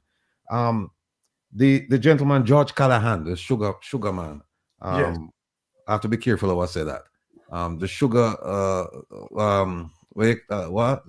sugar board? CEO executive. Yeah, of the sugar board. All right. Yeah. I'm all for reforming the Integrity Commission Act and the Integrity Commission itself, because I've gone through that act on several occasions, and there's so many loopholes in there that you wouldn't believe. In fact, I have a program, a presentation to do, and every week I say I'm going to do it. Maybe I'll do it tomorrow, maybe next week or so. But I'm going to point out the loopholes in that and the deficiencies in that act. Because one of the things that they said in the report you presented, they say may have, and then they went on to say that he did not reveal the bank accounts. Why they may have? He didn't. Yes, he didn't. You don't say he may not have filed. He may not have informed them, and then 2 paragraphs later, you said, well, he had so many bank accounts and he did not. And then you start putting, the various provisions saying that he was required to do so and he didn't. I have a problem with that. If he didn't do it, just come right out and say, he did not file. You have the evidence. I know they're going to attach the presumption of innocence to him, but this is not a trial. It's an investigation, which is something completely different. Yeah. The standards are different. So one of the things that I just want to point out to people is that in section 54, subsection 5 of the Integrity Commission Act, it says that if the director of investigation, if that department, if they investigate someone and it turns out that the investigation was not warranted, that they have to publicly apologize to that person, unless the person says, I will take the apology in writing. Yes. But the director must go to the commission and say, listen, the investigation, it turned out to be a dud, so we have to publicly exonerate this man. Now, here's a problem. Remember, there's a gag order, so you can't talk about it. So nobody knows he's on the investigation. So if nobody knows he's on the investigation, why are you going to come at the end and say, well, he was on the investigation? It's either you don't talk about it in the beginning and you don't talk about it in the end, or you talk about it in the beginning like the police would do, and they say, this person is a person of interest. And then later on they say, oh, investigations have ruled him out. So you can't, I don't understand this. You have a gag order, you can't talk about it.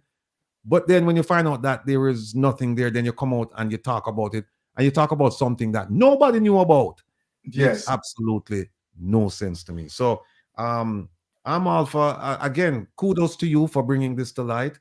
The car situation, that's just terrible. The failure to file. and it just shows an absolute disregard for the rules. It just shows that people don't care because, you know why? Because we don't make object lessons out of these people. Exactly. That's what they should do.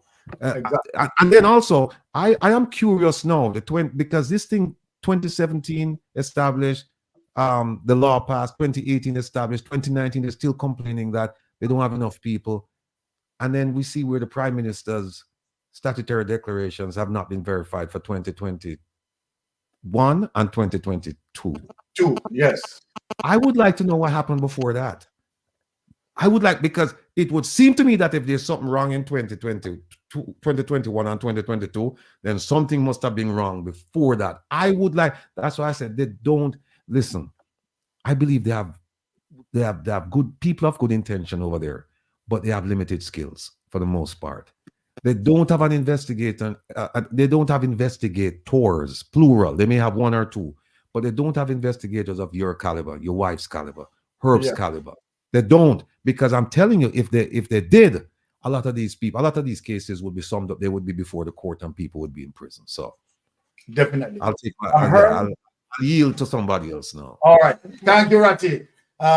Good thoughts there, right? And make a lot of sense as well. Herb, take your slide away. I'm listening to excellent summaries, I should say. I have one question, though, Ratty. What year's filing was the referral by the prosecutor against the Prime Minister? To 2021, 2022. Yes. That was what they referred him for prosecution for? No.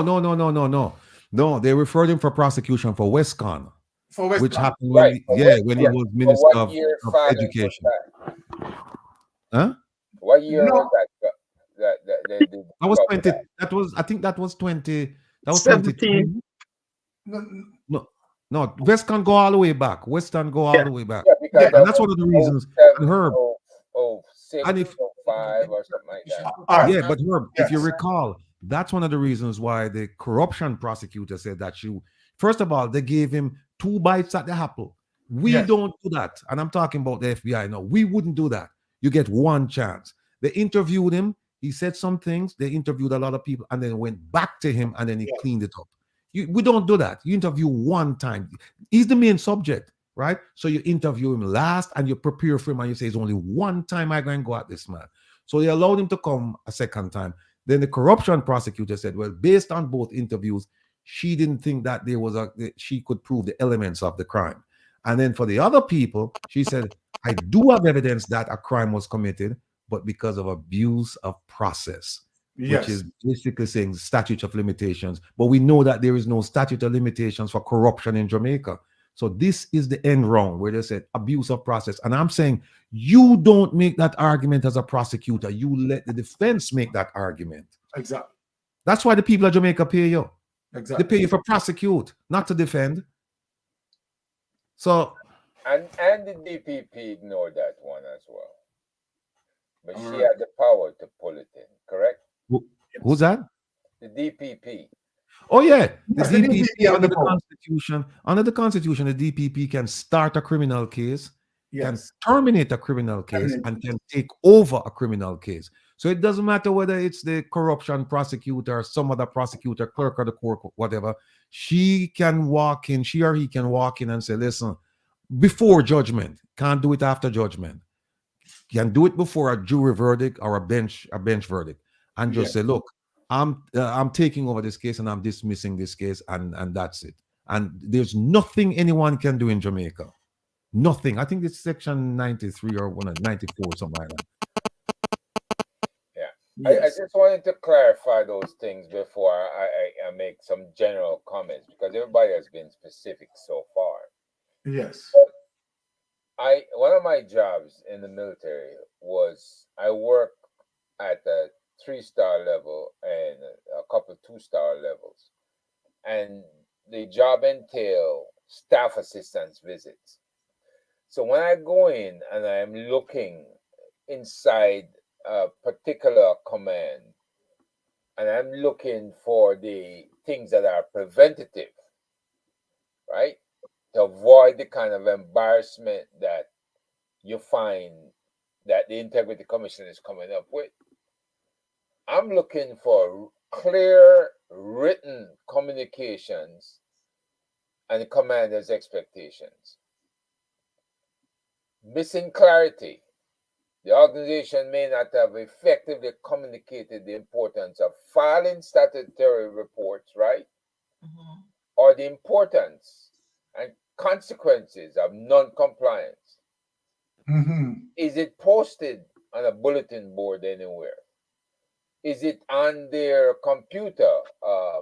When they log in the morning, do the first thing that come up, the last thing they see before they log off, right?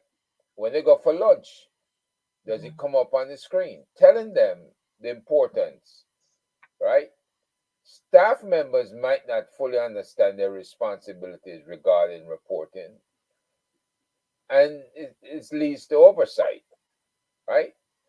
But you do have accountability mechanisms. So it's telling me from the leadership, from the cone, the absence of robust mechanisms to track and enforce compliance. And that results in staff and others neglecting their obligations. Yes. Inadequate consequences. If there are no repercussions for non-filing, they don't prioritize it. It's not a priority. Leadership oversight and monitoring. Leaders must actively monitor compliance. That means section chiefs, division chiefs, branch chiefs, whatever. If they fail to do so, the staff may assume their actions are going unnoticed, and there's nothing waiting for them at the end of the tunnel. Yes. Regular audits. Audits and reviews are essential to identify gaps and address non-compliance promptly. Insufficient training. What did the Prime Minister and his staff ask for, Ratty, from the Integrity Commission? Sorry, what was that, Herb? What did the Prime Minister and his staff ask for from the Integrity Commission?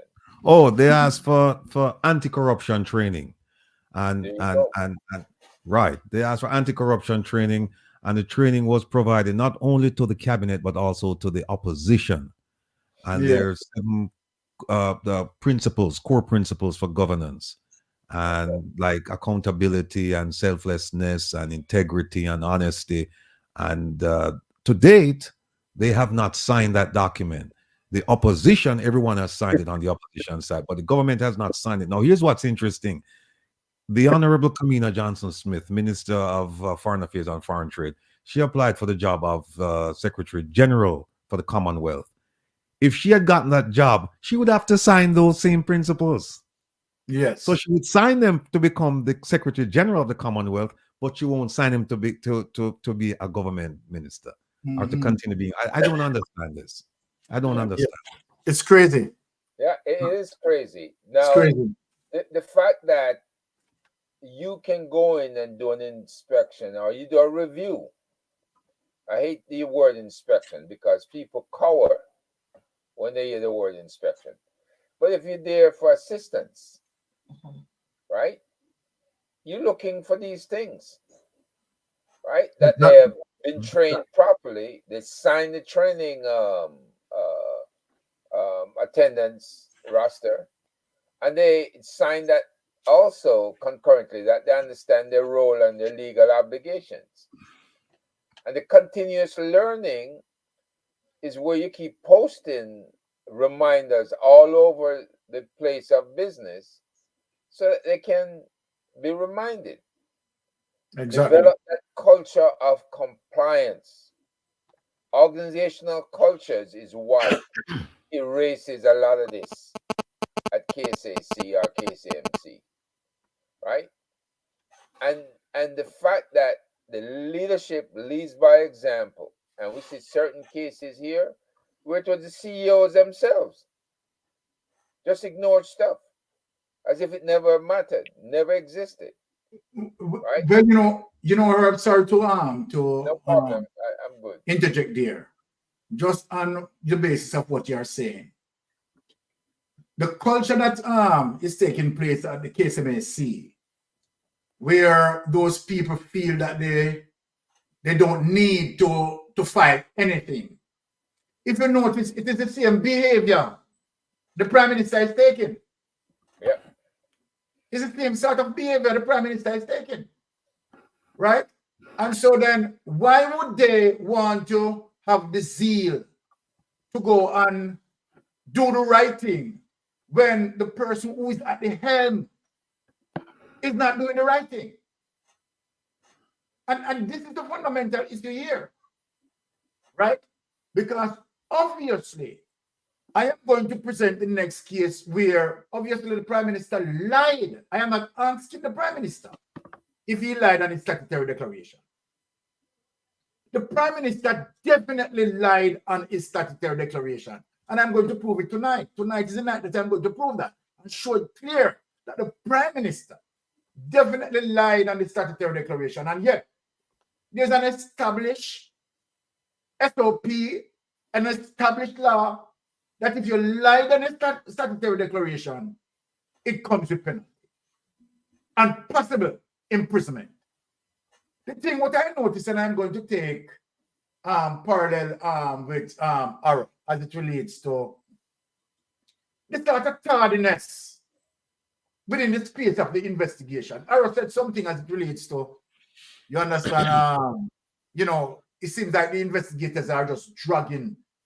For me and what I observe, when you have someone breach, and then after the person breach, and you have given the person, a duration period, right, to correct the breach, and the person has not corrected it, it's just like the Integrity Commission running behind them. Can you bring the documents? Can you come and update? What needs to be done is that people need to be charged and processed and go into the judiciary. So the question that I'm asking, why is it so difficult, particularly when it comes to member of parliament and these people breaching outrightly, right? That it is such a difficult thing to take them into the judiciary. Who should I blame for that? Automatically, I am going to blame the DPP for that. I am going to blame the DPP. Why am I blaming the DPP? The DPP holds the helm of the prosecution body. And so then, as we know it, that the DPP can start a case, and the DPP, right, can decide that okay, all right, I'm not going to proceed with this case. Now, I showed example as it relates to the very same thing that is happening in St. Kitts, Sir Herb, and the panel, right? That here you have some politicians who file a statutory declaration, right? Some of them who do this and do that, breaching the procurement process and all of that. And look, the DPP in St. Kitts did not wait for the Integrity Commission there, right, to decide that, okay, I'm going to move forward. The DPP decided that I am going to take the bulls by the horn. These people need to be charged. These people breach, and they need to suffer the consequence, right? And the DPP. So what is different? The very same situation in St. Kitts. What is different with the Jamaican DPP, Paula Lovelin? Sits there and act as if she is not aware that the Prime Minister, right, statutory declaration for 2020, 21, and 2022, right, has not been certified. And there's no repercussion. No. I mean, the corruption prosecutor is there. The corruption prosecutor is there. So what is it that the corruption prosecutor is doing? The corruption prosecutor definitely know, right, by the virtue of common sense, definitely know that if the Prime Minister has been given time, and this is it that I'm speaking, that the Prime Minister, right, has been given sufficient time adequate time, extended time. The Prime Minister has a situation where the Prime Minister needs to bring in relevant documentation to justify his wealth from, 2021. Now, the problem that I have, right, again, is why was the Prime Minister statutory declaration for 17, 18, right, and 19, no, 16, 17, and 18, right, were certified. This is very serious. Ratty, this is very serious. Let me tell you why this is very serious. Based on the Prime Minister explain his source, right, of wealth. The Prime Minister primary source of wealth is on a return on investment. The Prime Minister spoke about loans that he utilized. Investigation was done. There is no loans found. No loans found. This is where I'm going. And this is what I want to ask the Integrity Commission. No loans were found. Right? We know now that SSL wasn't operating as it relates to obeying the laws and do all of that. There were one of the main things that SSL was flagged for was the misappropriation of client funds. They were stealing the money from way back into 2012. That they were flagged by the People's National Party. Under the People's National Party, they were flagged from 2012. Now, in 2016, what happened? They were flagged again by the FSC. And after being flagged, remember, in 2012, they flagged for misappropriation of investors' money. In 2016, they flagged for misappropriation of investors' money. And Nigel Clarke allowed it to continue. The FSC could have shut them down, The FSC could have shut them down, but they allowed them to execute up until 2021. And that's why Mystic Sensation positively know that the Prime Minister statutory declaration just cannot certify. So then, okay, the question that I'm asking, the Prime Minister statutory declaration for 2023 is supposed to be cleared by March 31st. By March 31st, the Prime Minister should have,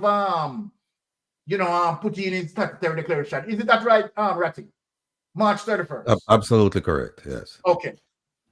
Now, today is what? Today's what date?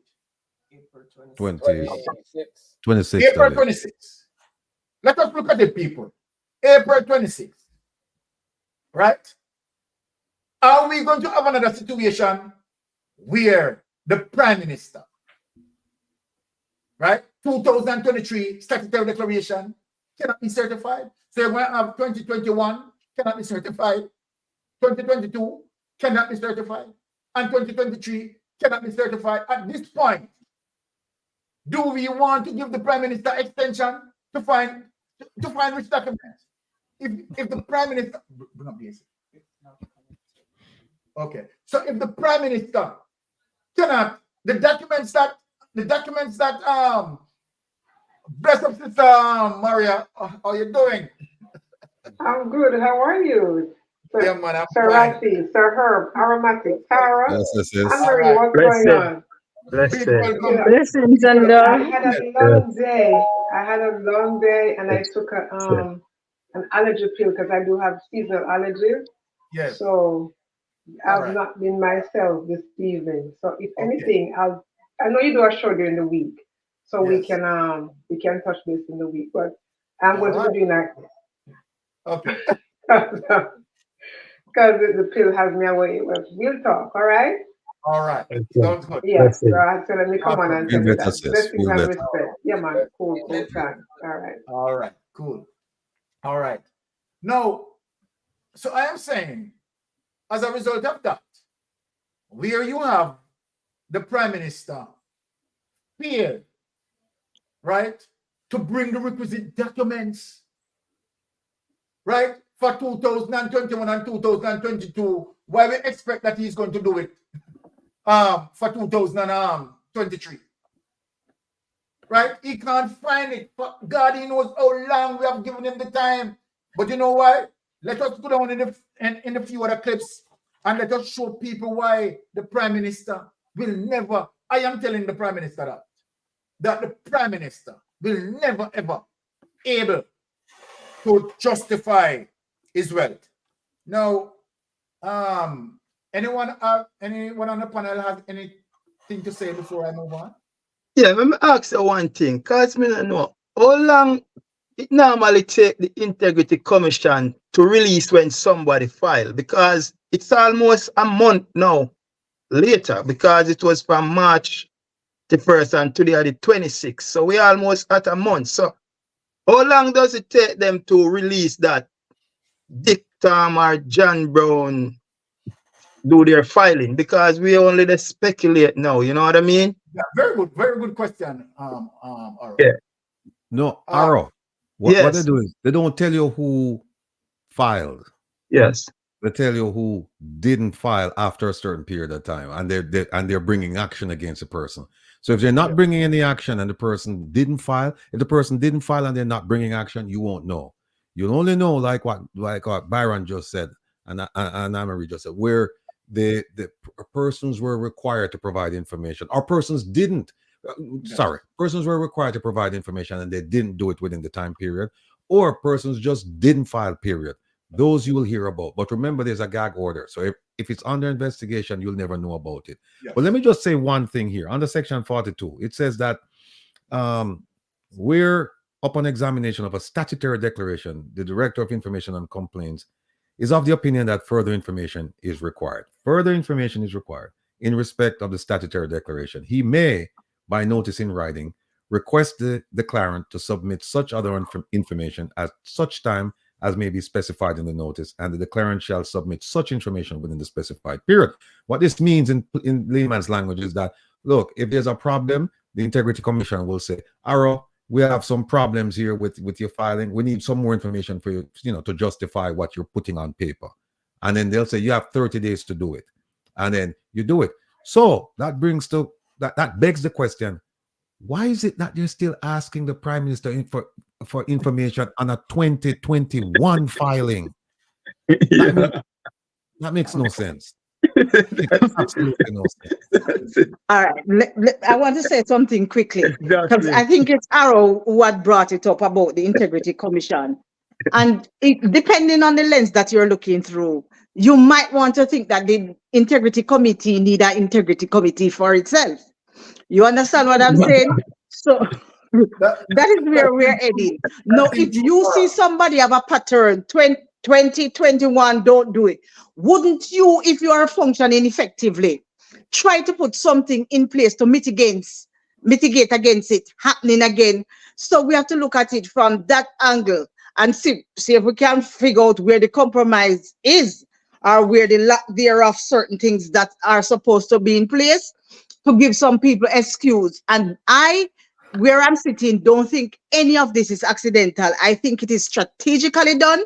So the time will pass, and then there won't have enough time to peel away the layers and expose some things. I don't think it is accidental. Yeah, okay. Thank you for that, Tara. Wifey, Rest of Jamaican callers, welcome. Happy Friday. Thank you so much for tuning in. Big up yourself, Carlos. And also what I wanted to say is there are two persons that they actually publish their filings, and that is the Prime Minister and the opposition leader. They will publish there because it's required by law that those two persons' filings be published. But the others, it's only when they fail to comply with whatever is needed. And let me just add that filing is a summary. It's not the complete filing. The summary, yeah. Summary. Yeah. All right. So that is that as it relates to move on. Anyone has anything to say? Let me just try to be strategical here, as it relates to some of the sort of tardiness that I'm seeing that the IC is utilizing. I am wondering that, okay, all right, here is the IC. It's trying to be very strategical as it relates to the IC cognizant of the sort of, government, the current government as it relates to the government breaching the rules of, of the guardrails of justice. The government tentacles seems to reach, right, where it corrupts, you understand, a portion of the criminal justice system. And when I said a portion of the criminal justice system, including the prosecution body and including the investigation body. So then, said that I'm going to be strategical. If I know that, okay, there you have a corrupted system, that if I investigate, right, which I have utilized on a couple reports, particularly where the Prime Minister is concerned, and we have seen how the corruption prosecutor had dealt with it, right? And we have seen that the DPP has not engaged herself into the situation. Now, based on those awareness that the Integrity Commission might say, you know what, when it comes to, said, the illicit fix, based on what we see here, and to the fact that the system is corrupt, we don't want to move fast, right? Give them this report, and then at the end of the day, you're going to have a DPP who align with them, who is going to crush them. Right?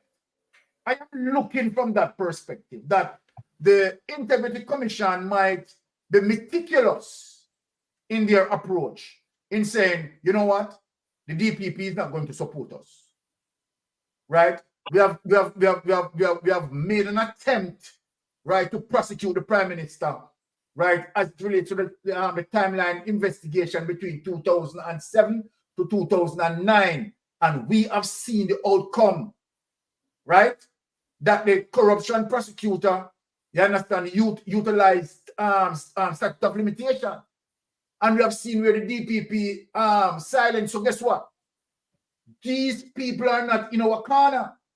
And so then how can we move? I'm just trying to understand the whole activity of the Integrity Commission, right? In terms of just moving meticulous. What do you think about that, Ratty? What do you think about that, Aaron? I will give them a pass on the 6. Yes. Because we really want the 6 there. Yes. and if me have to wait and I change to get the 6. Yes. Me will take the weight. But you see the little specky sprat them down at bottom. Give me them now. No wait. Give me them. Give me them now. Give me them. Give me all of them, man. You understand? Like Kahhan. Him, because the man blatant lying. Yes. I tell you about 1, but when I check, I find 4. So you lied to me in the first place. So it no matter where you want to tell the Fed, say again, you lied to him the first time. At that him I go with. True. Well said, Aaron. Well, we don't even, the way the system is set up, we might never know the 6. And here's why. Yes. There's a section in the Integrity Commission Act. And I always go back to the policy and the law. Because when you give your opinion, them say, it's not based on anything. You don't have a solid foundation. It's guesswork. It's assumptions. But under Section 34, it says the Director of Corruption Prosecution shall, without prejudice to the provisions of subsection 1A. 1A refers to Section 93 or 94 of the Constitution that says that the DPP is the ultimate prosecutor, right?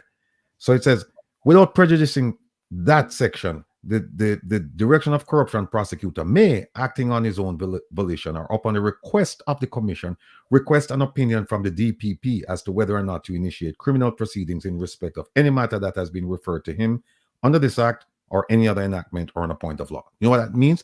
That means that after the Director of Information and Complaints, they get it, they look at it, they pass it on to the commissioner, they pass it on to the Director of Investigation, then they pass it over to the Director of Corruption prosecutor, which is a problem in and of itself.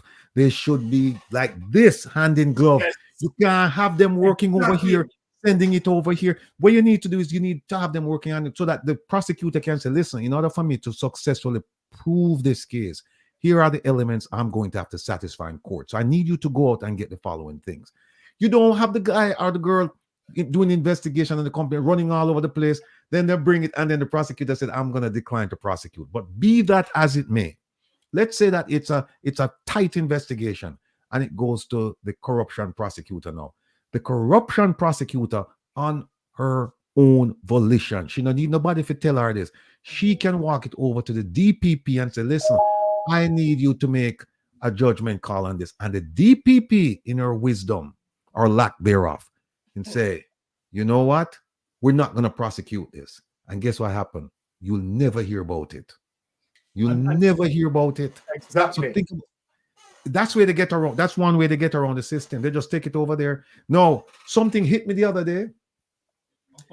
I think it was raining and a lightning ball or something. So some hit me and just said to me, say, you know, the six, they're sitting on the DPP's desk, you know. So I wrote to the DPP and I said, Madam DPP, please tell me if you have these files. And if you have these files, please tell me when you plan to make a decision on them. Didn't get a response. I wrote her again. She wrote me back and said, I thought my secretary responded to you, but let me respond to you. I am not in receipt of any file. But then the rain fall the other day again, and another lightning bolt come out and hit me again. I said, she have them, you know. She have them. She have them.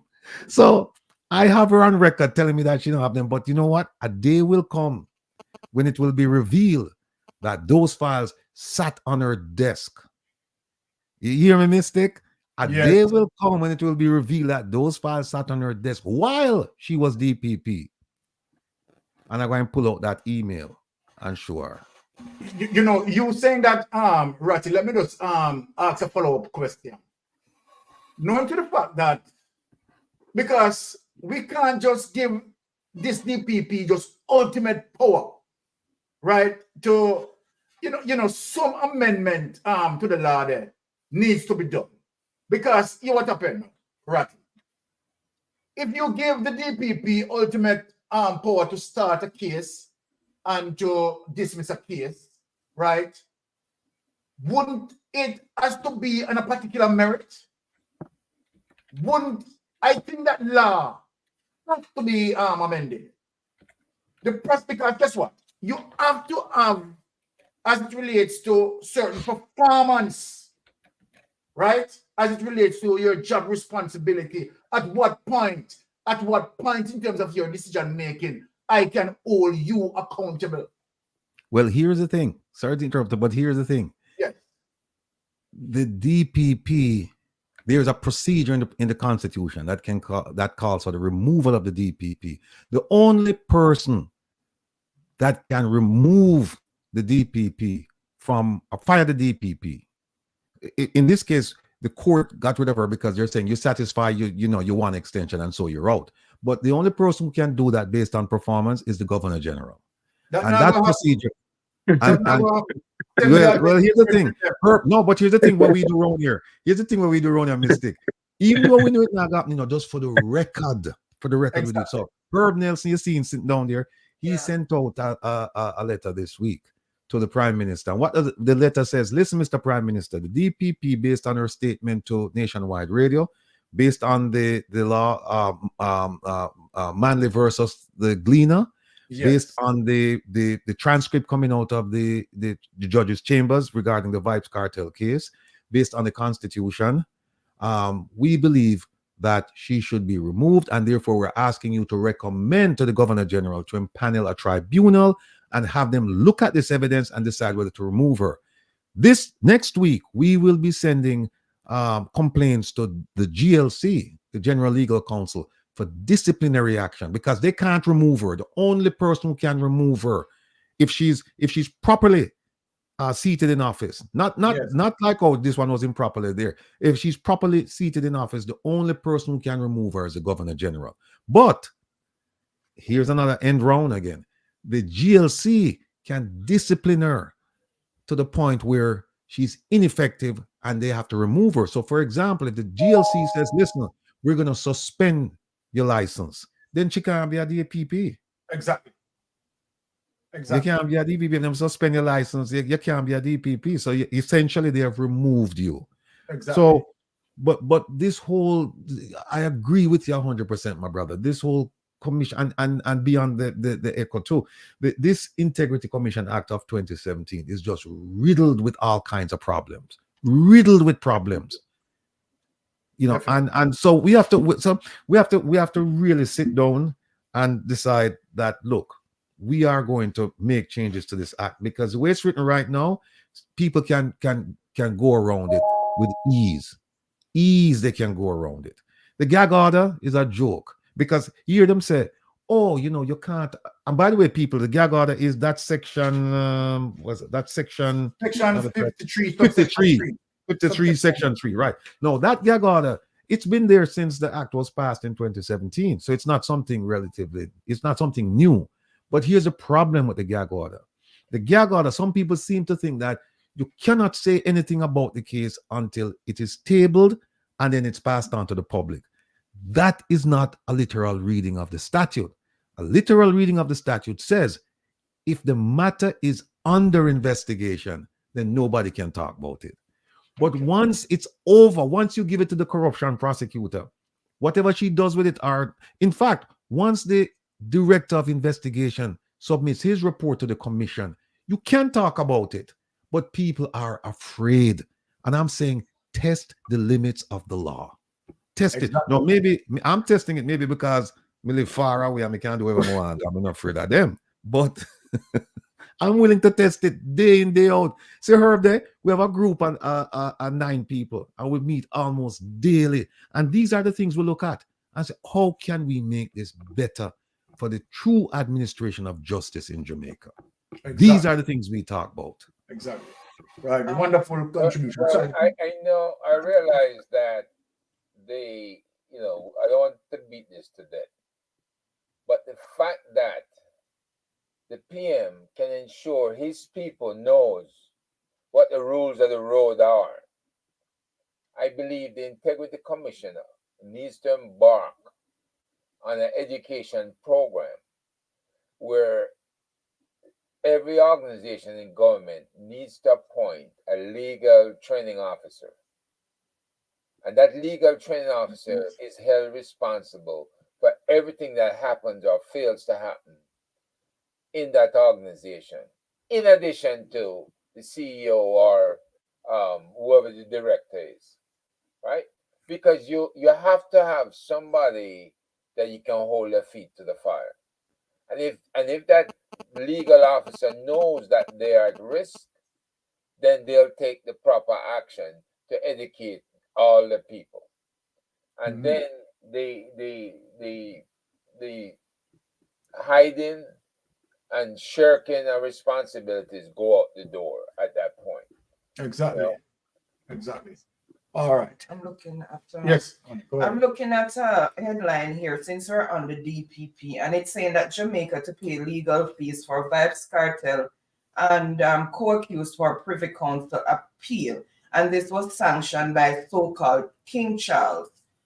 If the Jamaican people are to put this bill, how do we recoup our money from this DPP who made the blunder in the first place? Why should we pick up the tab for her blunder? That's because they have a system that says government doesn't have money.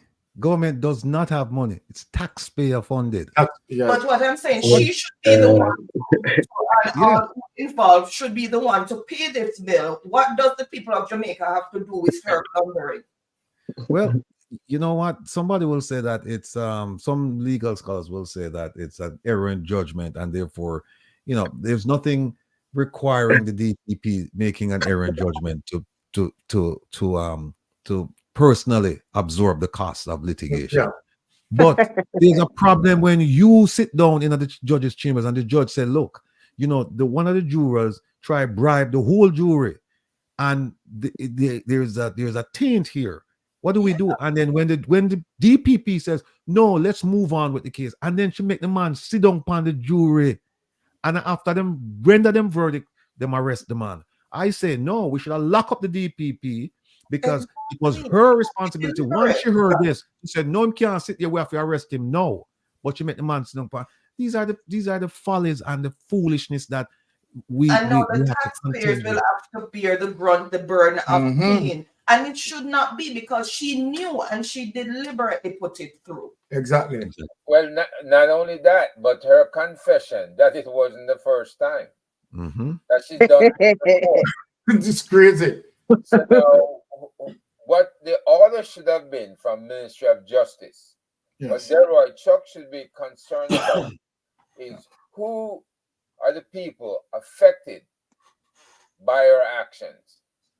And they need to review those court proceedings and those records and do something about retrying those people with a proper jury. But he hasn't said anything. What he's saying is what? He wants to take a declarative order and appeal it. Yeah, you can't. He's gone to the Court of Appeals with it. Yes. Same court who overlooked the Vibes cartel case in the first place. 3 dummies sitting up there overlook it, right? There is no way they should get a second bite at this apple. That's so true. Think they should reject it outright without seeing her, without considering it. So the court has reviewed and will not take up this case. Let her jump over and go to the Privy Council and see what they say. They're the ones who sent the case back to the military, to the appeals court anyway. Yes. Right? Exactly. So she's in a box. Yes. And I think this is what Integrity Commission, we spoke about this. They're waiting for her to be confirmed in the box and where she put her retirement paperwork in. And then they can come up and make a decision. But I don't believe that she may have all of them cases right. I think they are being strategic, being very tactical. There's nothing in the regulation that tells them when they gotta submit anything. Right? Good. It's all right. It's all So right. they can sit on it and get her out of the way, and then we're gonna have true justice. Right? So Andrew can run and hide. He can ask the rubber stamping Governor General to use his rubber stamp some more. But hey, once in that box, it comes to an end. Exactly. Right? All right. But Byron, but as your wife just stated that taxpayers going to have to foot that bill. Yes. The Justice Minister is carrying the law to court, right? Yeah. The Constitution make a ruling. Yes. And now the Justice Minister gonna turn around and carry the Constitution to court. The taxpayers have to foot that bill, right? Yeah. They don't care about us, man. We need to on behalf of the taxpayers and have him pay the bill. That's what we need to do. Exactly. Yeah. Tara. All right. Yeah. With wifey, I am with you 1,000%. You understand me? And what it made this so ludicrous is the fact that she stated it just as it was finalized. She herself spoke about the tainted jury and how to dot the I's and cross the T's, or else we're going to come to this juncture. She said it herself clearly, yet still she was confident enough to still go ahead and do it. Something should fit the bill. Our behind should be behind bars or something. Exactly. This should never be taxpayers' burden. All right. Before we move on any further, people, remember that, of course, Rattigan will have his show tomorrow. Remember to run over Rattigan. Remember to support it. 3 p.m. New York time, right? Please remember, right, to support Rattigan. Now, remember, people, that Tara J vlog, let me see what Tara, what's your thing again, Tara, because Beyond the Echo. Beyond the Echo. 7:30 p.m. on Sunday. Yeah. Okay. So people remember Beyond the Echo, right? And your thing will be when Tara? 7:30 p.m. on Sunday. 7:30 p.m. on Sunday. And people, Aromatic, right? Please remember, you understand, give him the support, right? Run over Aromatic Realistic TV, support in terms of subscribe, right? And like, and, you know, give him the support because we are here. They know what to do. All right. No, we can't, we don't want to go any further without reminding people as it relates to, again, as you see, that we are dealing with these issues. And obviously, we have a government that, right, to me, I just see them as a rogue government, and we need some checks and balance. Remember, this is where now the One Jamaica Legal Defense Foundation, people, it needs to be supported, honestly, on an honest level, right? Because you know what? The truth be told, and sometimes I don't want to speak in certain things, you know, so I'm not going to even go there. The fact of the matter that the One Jamaica Legal Defense Fund, as it shaped out in terms of being a resistance, right, as it relates to checks and balance, right, need to be supported, that we have a mechanism in the diaspora, right, in terms of defending our interests, right? And we have seen other situations where people, you understand, gladly support and all of that. And we are talking about, you understand, this is going to benefit you. This is going to benefit us all. Because we don't want a Jamaica where we have government who believe that they can go rogue. We don't want a government in terms of the few little clips that I'm going to mention. We don't want a government where most, right, of its agencies breaching procurement rules, right? People are not, you know, doing their statutory declaration, and guess what? We ending up losing $1.7 trillion. Is that the Jamaica that we need? We can't have that Jamaica. We can't have that Jamaica. So I'm pleading to people, right, to make sure, seal up, you understand, the One Jamaica Legal Defense Foundation. It is all for our cause. And, you know, as it relates to Rattigan, to be honest, Rattigan is going above and beyond. How many persons out there as it relates to Rattigan, Herb Nelson, and you understand, Dr. Francis, and let us tell the truth. How many persons out there decide to take on Jamaican plight on their shoulders? They don't have to do it. When you look, just be reasonable with ourselves, right? But here they are, right, out there fighting checks and balance, right? Come on, people. We need to, you understand, Ratty, what we need to do, right? We need to organize another fundraising, right? Yeah. To get to it, right? And because we have to, this is the mechanism that we are going to use, right? It is not like every single dime is going to be accounted for, people.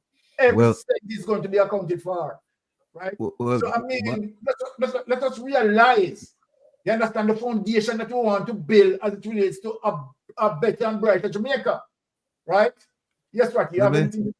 Let me just say that tomorrow, if you're available, if Beyond the Echo, Tara, Aromatic, if you guys are available, tomorrow we're going to do another one, because we just found out today that the, what is it, PayPal Herb or Cash App, one of them, that they can pay from overseas.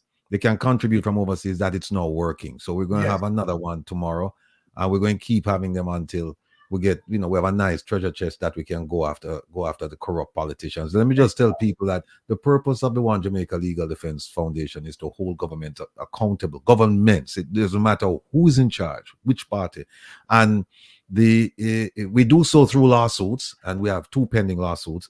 We do so through protests. We have the second one coming up. The first one was in Miami in January. We have the second one coming up in next month, the 10th of May. Then we have one in June in Toronto. We have one in DC in June as well. And then we have one in London, I believe in July or August.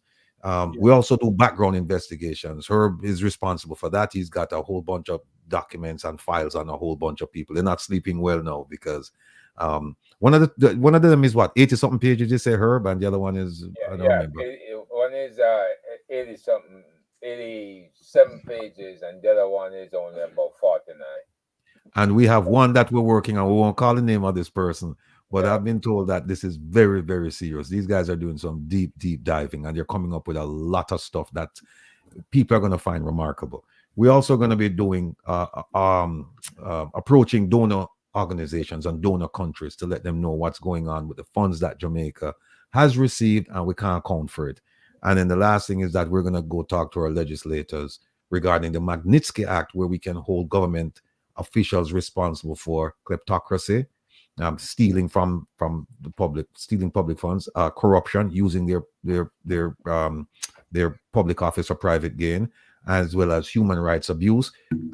Please see the states of emergency, the unconstitutional states of emergency, where people were just picked up and just kept in detention for an inordinate period of time. Now, let me just, one thing I have to say before I yield.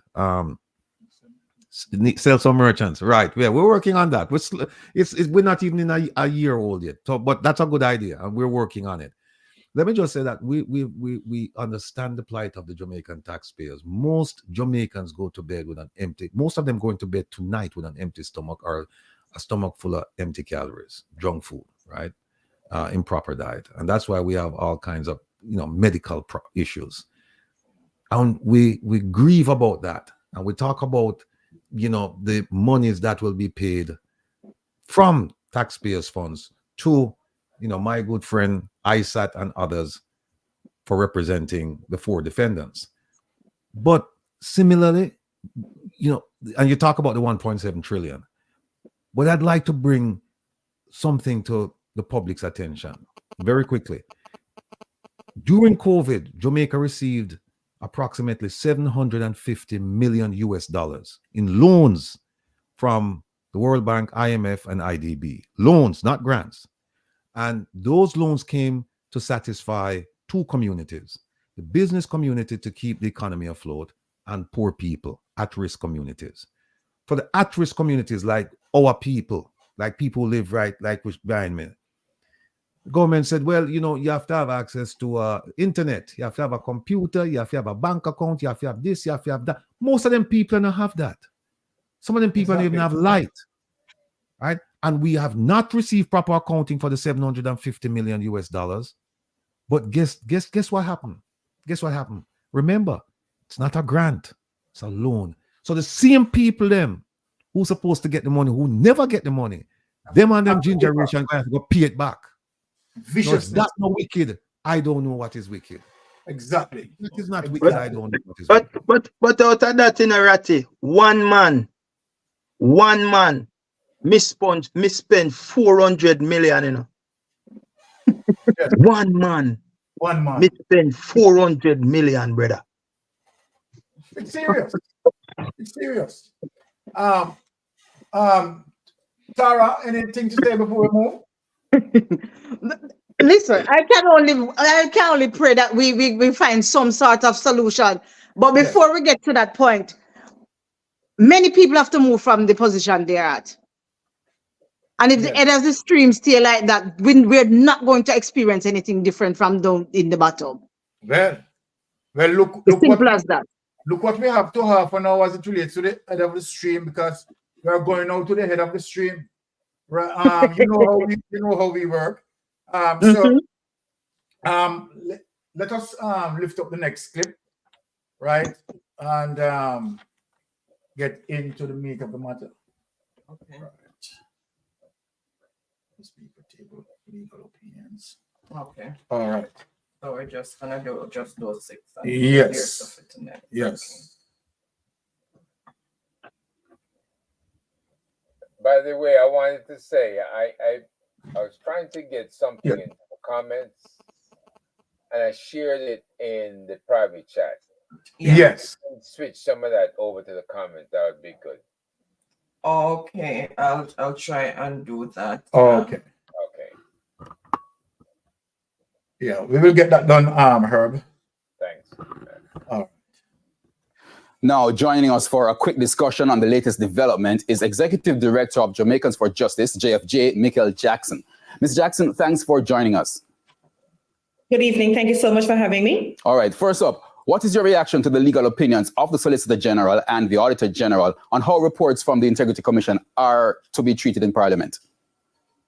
Well, I think it's important that we take note that JFJ welcomes the tabling of the Attorney General's opinions. We have been calling for it for several months now, and we believe it's in the public interest and transparency that we all have access to read through this opinion and form our own conclusions accordingly. May have guided the House Speaker in the opinions that she herself had formed. As you mentioned that, now that you have seen the opinions, what do you make of the Speaker's initial ruling about tabling reports from the Integrity Commission? You know, I find the opinion of the Attorney General to be quite interesting, but certainly in keeping with our own view regarding how the Integrity Commission's reports are to be tabled. I want to make note to the viewers that the Attorney General quite clearly said that the previous provisions and the processes or the ways by which the Integrity Commission's reports were being tabled were not inconsistent with the existing provisions on the standing order or inconsistent with the existing provisions under the Integrity Commission Act. It is also important for us to note that the Attorney General had also indicated that if there is a difference of opinion from the House Speaker on the way in which the process was being adhered to, then it must be changed by way of either the standing order or the legislation. So I do find it concerning that the House Speaker again had arrogated upon herself to not follow perhaps the opinion that she herself had sought, but to divert from not only the silence in the law, but from best practice in how those reports were being tabled. So, you know, it's a little bit of a concern for acting in a way that was not in keeping with good governance, where these reports were being tabled in a timely manner that the public would have an opportunity to fully pursue and review it, if you would, what exactly they would deem to be of importance. All right, and now that we have all heard what has been suggested, how do you suggest the Parliament proceed based on what has been tabled? I believe there needs to be clarity, because one of the issues is that whether or not the Oversight Committee should receive those reports before or after they were tabled in the House. We think best practice would dictate that as soon as the Integrity Commission submits a report, they should be laid before the House. So I think that sort of clarity is needed going forward. But I hasten to remind the House Speaker and all the members of Parliament that the intention of the Oversight Committee was to ensure that the administrative review and oversight of the Integrity Commission was being done, not to have 30 days sitting on important annual reports or investigative reports of, of greater concern being laid to the Oversight Committee before being sent to Parliament, especially when the Oversight Committee was not even meeting with the type of frequency that we would have expected the Oversight Committee. So we really want to see this thing being processed as quickly as possible. Absolutely. It's in the public interest and transparency. All right. Thank you very much. Executive Director of Jamaicans for Justice, JFJ, Michael Jackson. Okay. So, people, there it is. We hear Juliet Owness. Now just gone to the people in house, great house, our house, and decide that she want to change around the standards and the norms and the culture of Parliament as it relates to the tabling of report. right? She decided that she's going to have her own way, right? And of course, for the obvious reason that she wants to have her own way, right, is what is going to come next in terms of my presentation, right? So okay, let us move on and see why Juliet Holness wants to have her own way, right? She doesn't care about standing orders. She doesn't care about law, right? She consulted with the Auditor General, as according to her, to be guided, right, appropriately. And when she had been guided appropriately, right, she sit on the AG report, don't want to share it because she doesn't want to abide by even what the AG said, right? She believed that, you understand, she can act otherwise, and that is one of the reasons why she didn't want to show that report. But this is the reason why Juliet think that she can act, right, in the way and have the system bow as a result of covering up these things. Now, people, I just want you to read it, the heading here. So the theme of this message, impossible to fix. Juliet Holness tells court her 800 million housing project doomed to fail if the issues with access road not addressed. Let us go down. Let us go down and read this paragraph. I cannot complete the development, and I want people to be keen in terms of what I'm saying and where I'm going here. I cannot complete the development, open quote and close quote, said the lawmaker, who pointed to an export report on the value of what has been constructed between 2012 and 2020. People listen good, because I know where I'm going.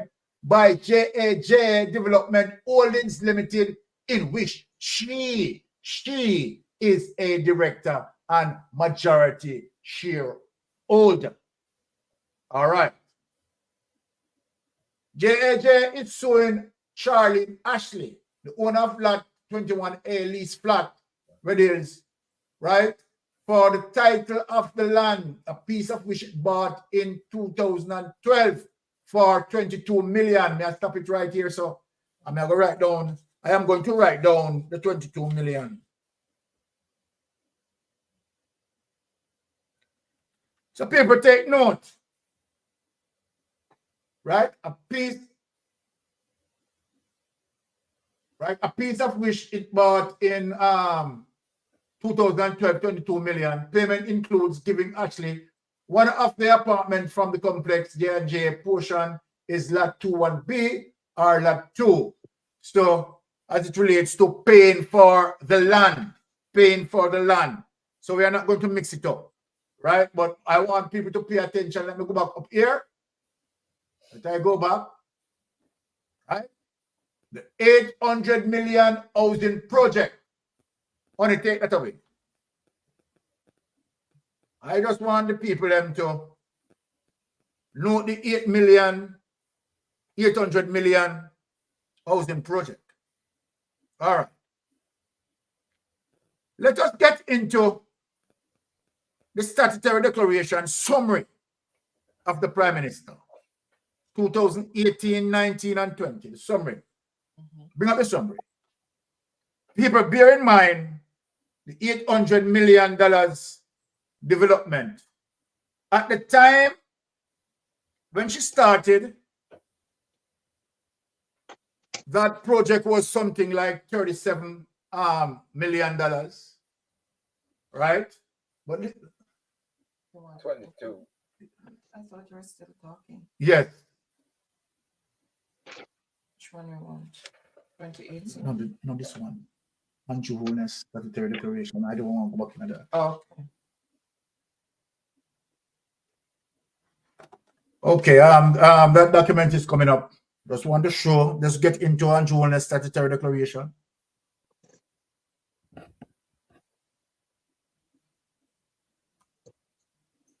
What is it actually? Statutory declaration, some review. Okay. Statutory declaration summary review. Prime Minister. That is it? Prime Yeah. Minister? Okay, go in it. All right. Okay. Statutory declaration. Some review of the Prime Minister. Which one do you want? Which one? That is it. This is 2018, 2019. Okay. Goes up. Our paper. You want me to open it? Let us open the 2018 here.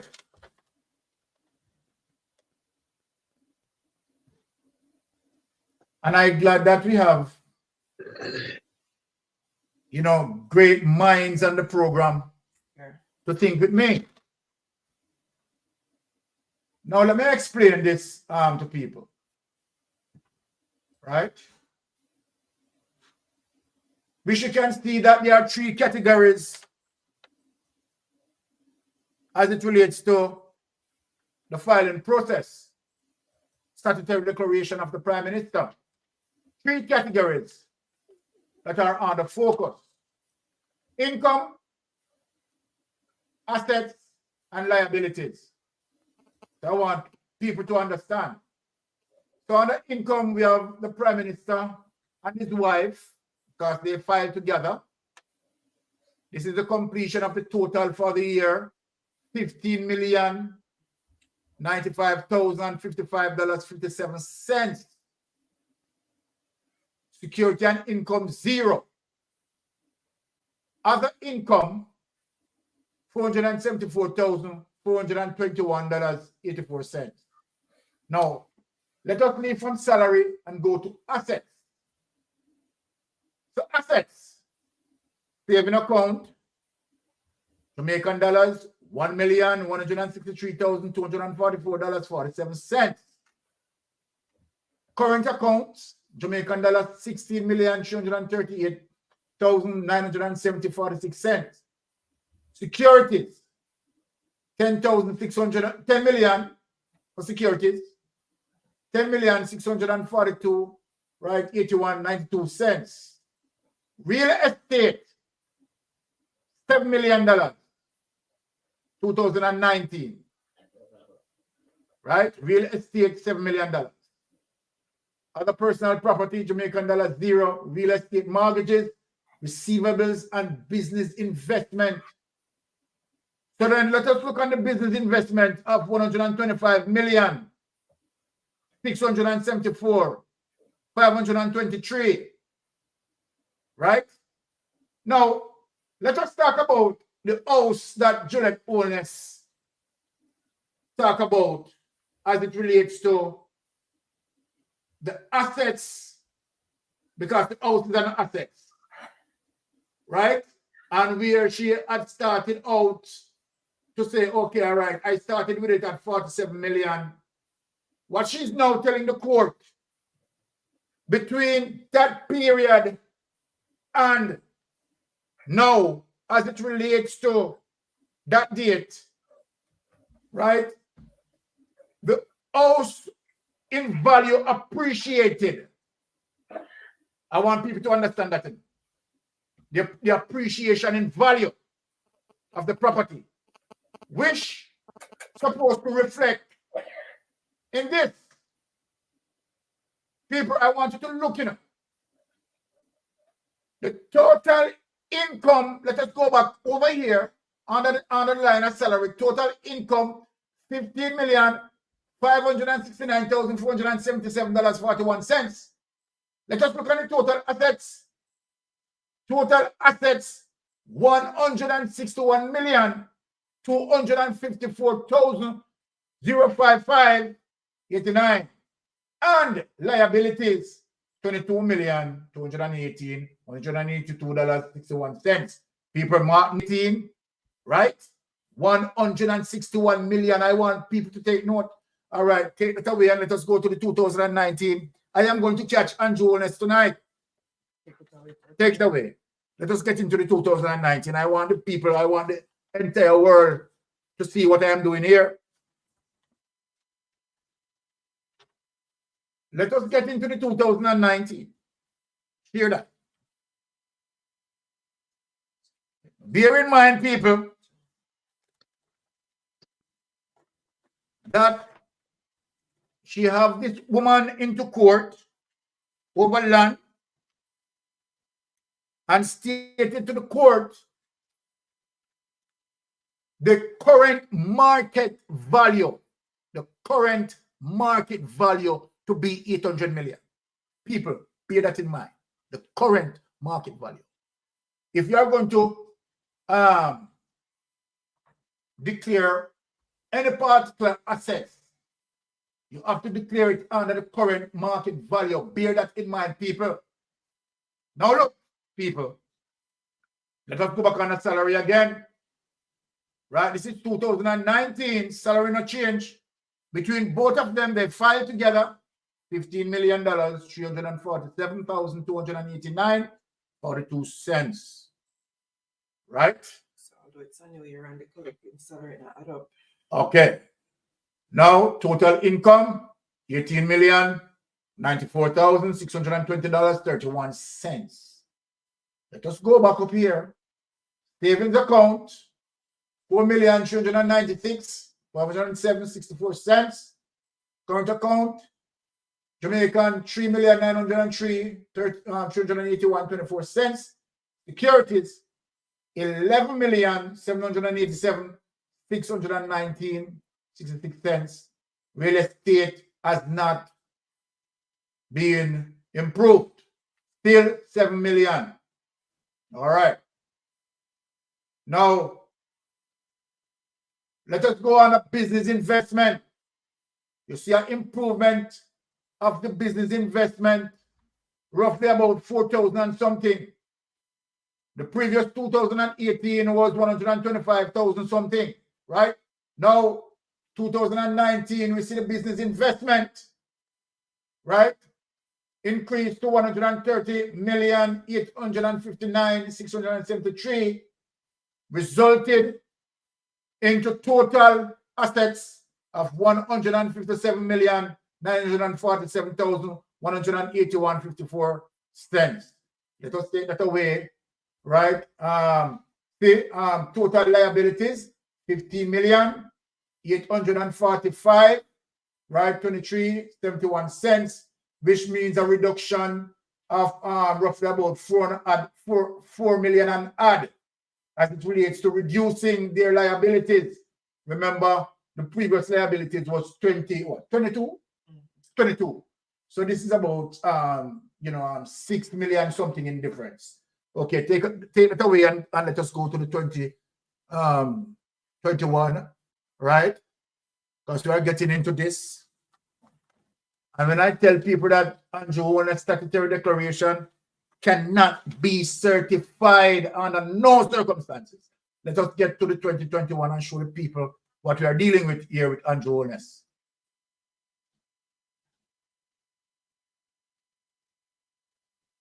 Wonderful job, Bonnie. Okay. 2021, okay, is up there. All right. Give me some. Thank you. Thank you so much. All right. Let us look, people. Salary has not changed. 15,347,289.42. 3 years later. Hold on a second. Huh? That's not 2021. That's 2020, right? Okay, we make a mistake. 2020. 2019. Yeah. This is 2019. Okay. Give me November. Okay. Give me, yeah. We are repeat that. Okay. No, I think you do 2019 already. Okay. So this is what? 2020 is supposed to be. Oh, okay. Sorry. Yeah. Yeah, we have done 2019. Sorry. My bad. Thank you, Rattigan. Right. That's why, we have great minds on the program. Right? Oh, it's because I can't see it. Right, let me go up a little more. Okay, this is the last one. Yes. I was repeating that. Yes. Sorry, guys. All right. So Rattigan spot out that fast. That's very good. That's very good. Okay. All right. Here it is, people. right? 2020, September 3, 2020. Salary, 10,487,565.94. Them get a little raise, right? And so then reality income, 2,953,000, right? 560, right? The salary drop. The salary drop. No, man, but me have to bring it a little raise. No, the salary drop. But we want the backside is. We don't realize it. So the 2019, what the backside is? It's a joke. Hold on there. 2019 remained consistent. It didn't change, although it's different years. So, where they collect at 12 okay, months. so Rattigan and Herb and Aromatic and Tara, them see this. You understand that the Prime Minister, they're reducing salary here. You understand how I start a hanky-panky, so yes, that make no sense. But let us go under assets.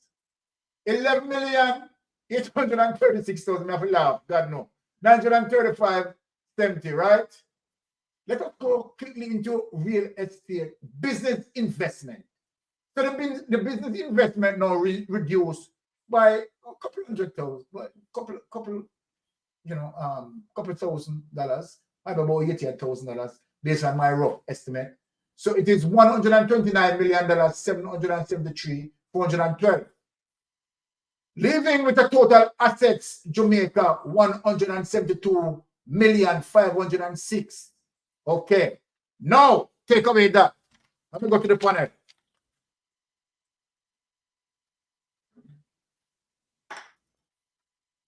Let me go to the panel and deal with the judgment now.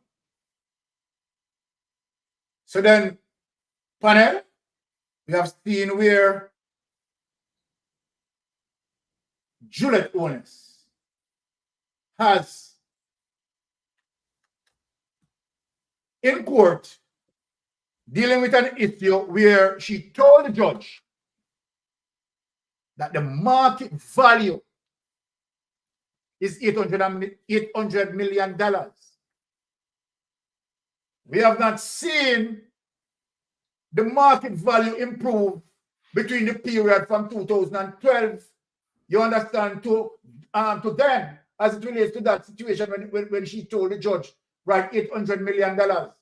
So then if the Prime Minister, because Herb, we have not seen that, you understand, in the statutory declaration. We can clearly say, right, we have not seen that in the statutory declaration. Arrow, we have not seen that in the statutory declaration. Yeah. Beyond the echo, not seen that. What the Prime Minister is showing as it relates to total assets, right? As it relates to his statutory declaration, that the Prime Minister total assets, income, and liability equate to 172 million. With the 800 million, there. Ratty, why you answer me?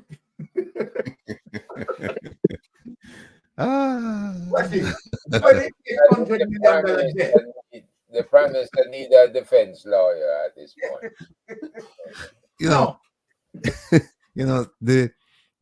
I'm very familiar with that 800 million project because it started out that she actually, don't talk about that out. She thieved the woman land, right? Yes. Because I know this case. She thieved the woman land. Them sell her a piece of land, and what she did when she submitted the plans to the KSAMC, and was it NEPA? What they did was she included the whole piece of property, including because she buy next door the lady, and then she buy the property. The lady cut her property in half and sell her the back piece, so the lady have the front piece. So what she did when she submitted to get the permit, she submitted the whole thing as if she owned the whole thing. Why? Because it goes to the density, how many rooms you can build based on the land space. So what should have happened is that the land space that she legitimately owns, she should have been able to build only about 72 rooms on it. All of a sudden, we saw where it went up to 90-something rooms. And at the last time I checked, she was going over 120 rooms, and we don't have any permit. We don't have a variance to support that. But getting to the point where you make about how the money, Yeah. how you explain that. Exactly. You cannot explain it. Not even Houdini can't help him, can't work magic and make this happen. No, hold on there. Einstein Hold on. I stand to correct you. The mayor of St. Thomas, FEMATS can't help him now.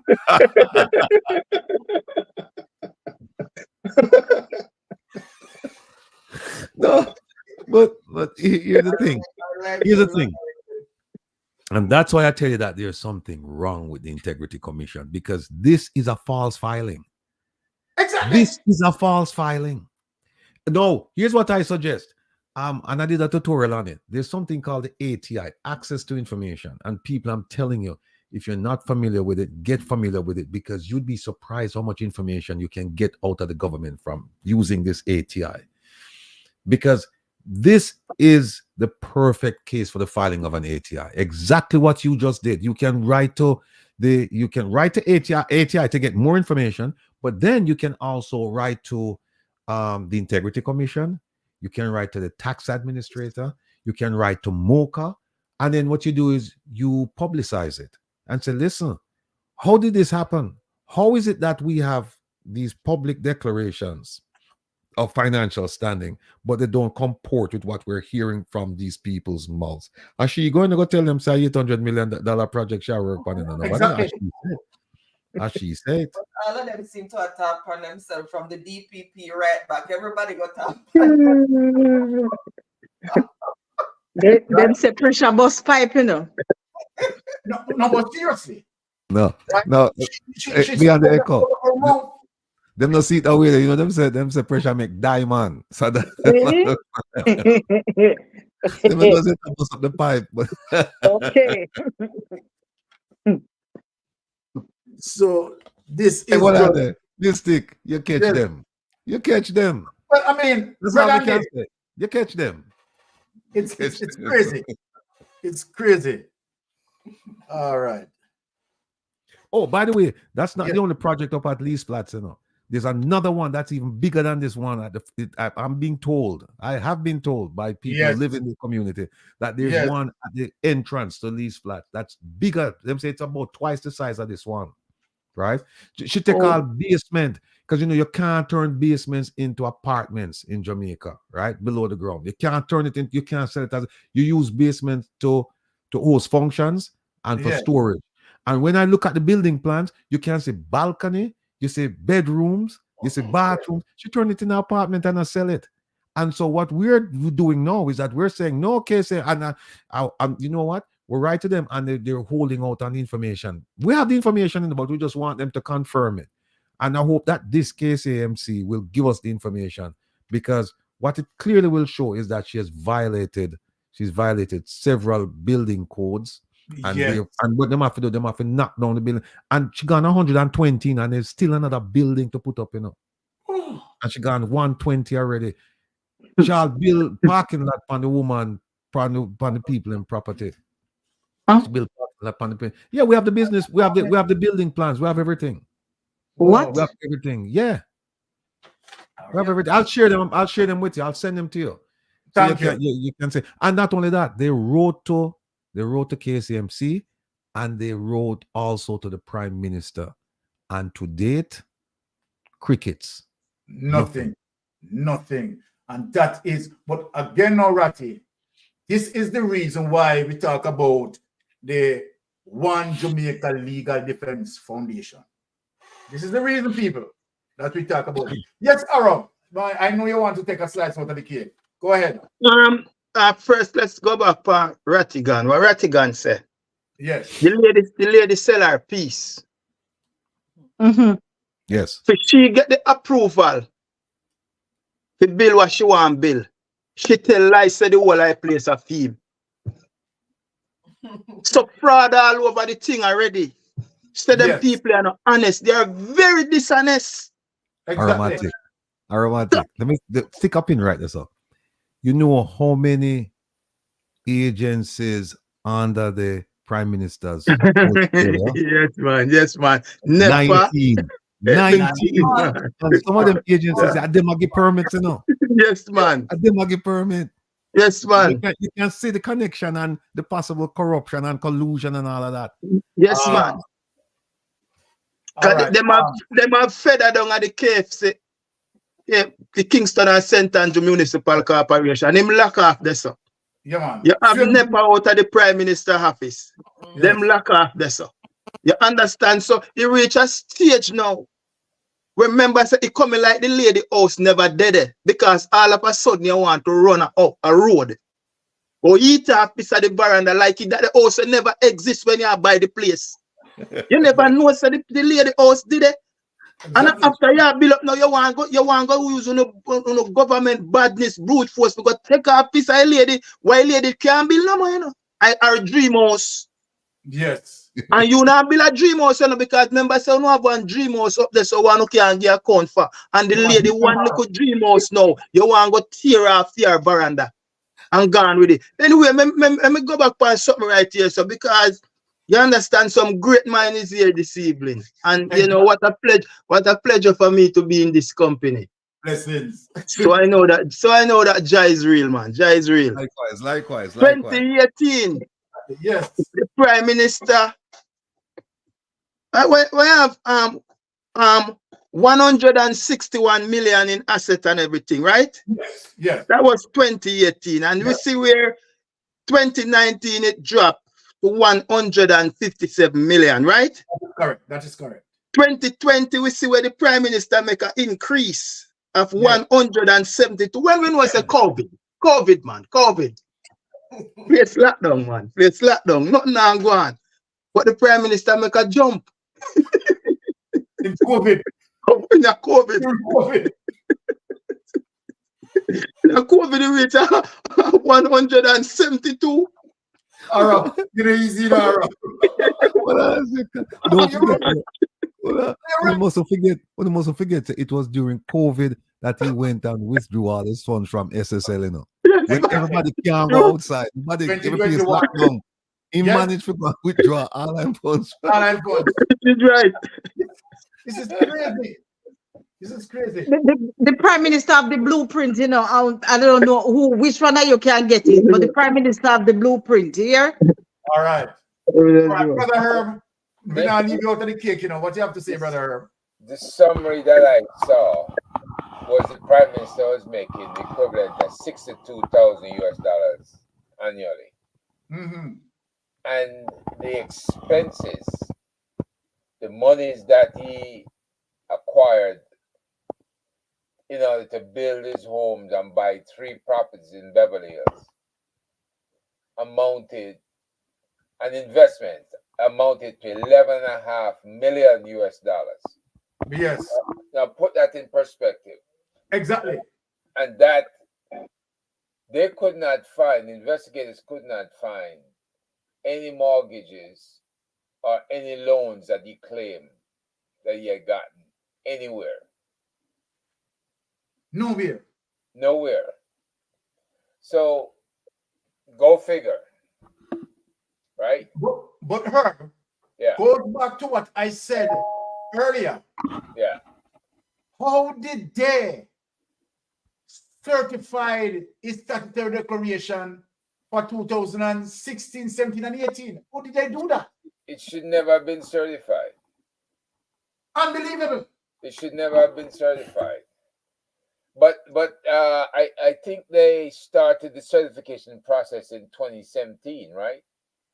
2018. No, 2018. 2018, 2019. Yeah. So they 2018 they would have had to certify all previous years prior to that. Correct? Yes.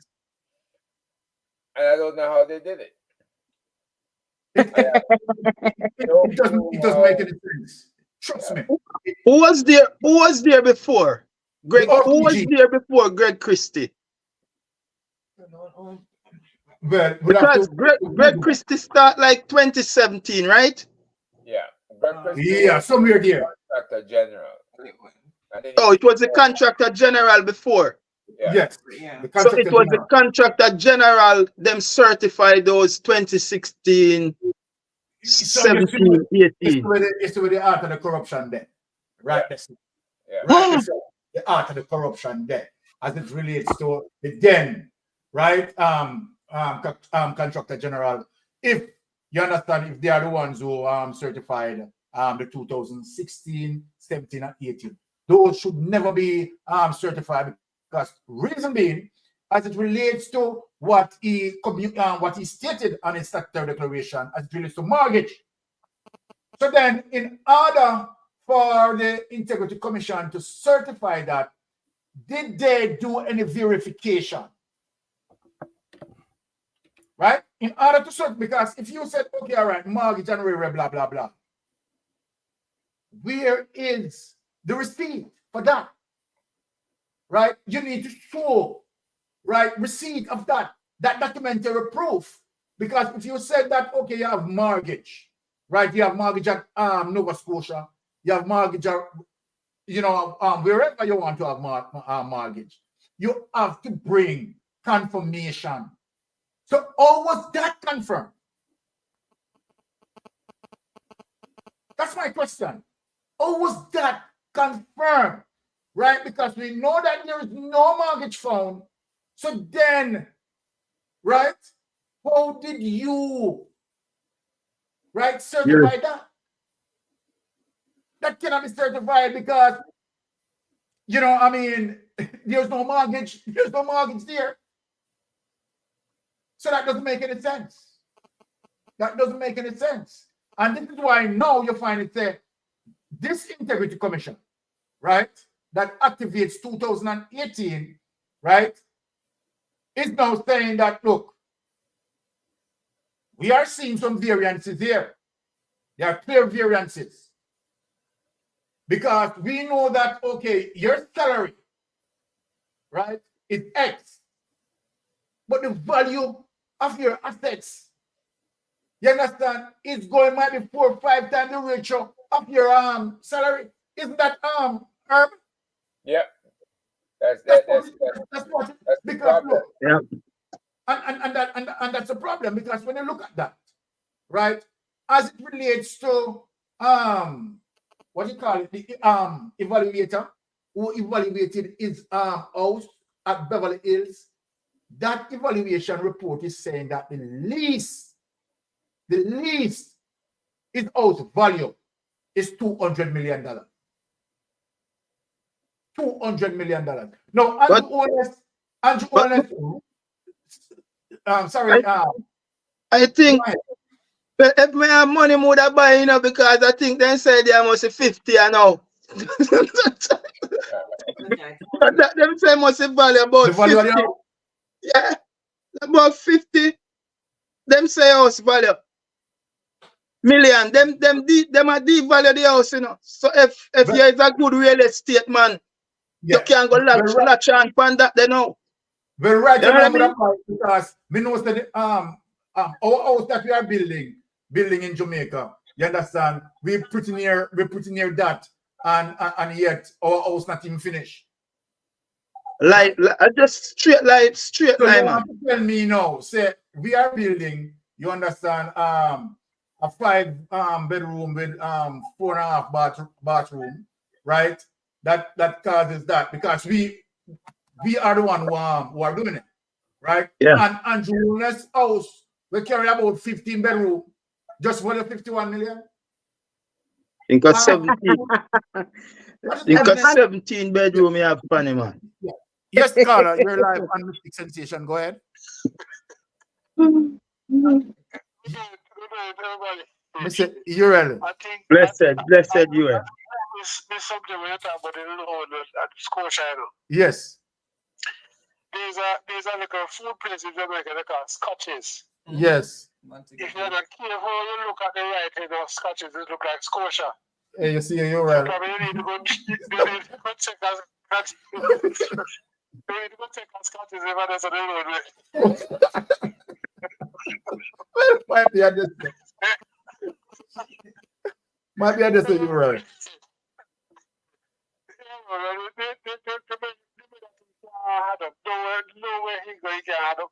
Not even the sentiment me a match can help him. A Portland or Center? Oh, a Portland. Okay. Well, not even the Portland, me and Matt can help him.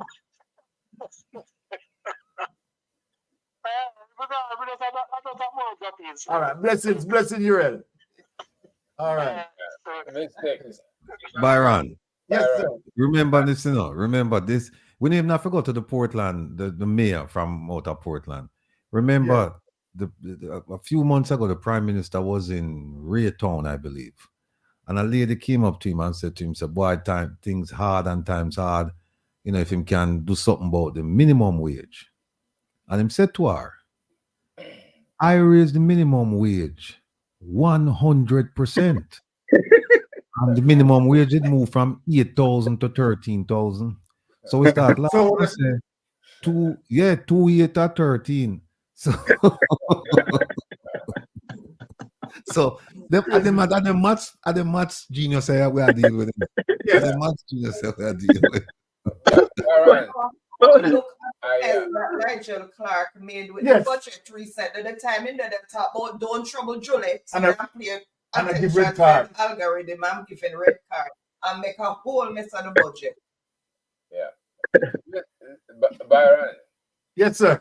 I put this in the private chat. While actively registered in St. Lucia between 2008 and 2011, Admat bought the land on which the Shenstone Drive house was eventually built, and at least 2 other Jamaican properties for $57.1 million, which comes out to US $692,478 for all 3, without any listed mortgages, raising questions about where the money came from. Here you go. During that time, Mr. Ola's salary as Minister of Education was averaging about 5.2 million Jamaican, or $62,513 per year, not counting allowances. So now check, you check that out. Yes. That 62,000, that's 692,000, way over that. And him don't have a mortgage. Don't have a mortgage. Right, and that is the problem. You understand the difficulty in terms of the onuses, right, unable to justify their wealth. Yeah. And it's very serious because while we are looking at it, Arrow, right? Yeah. Their wealth is long gone, going over $1 billion.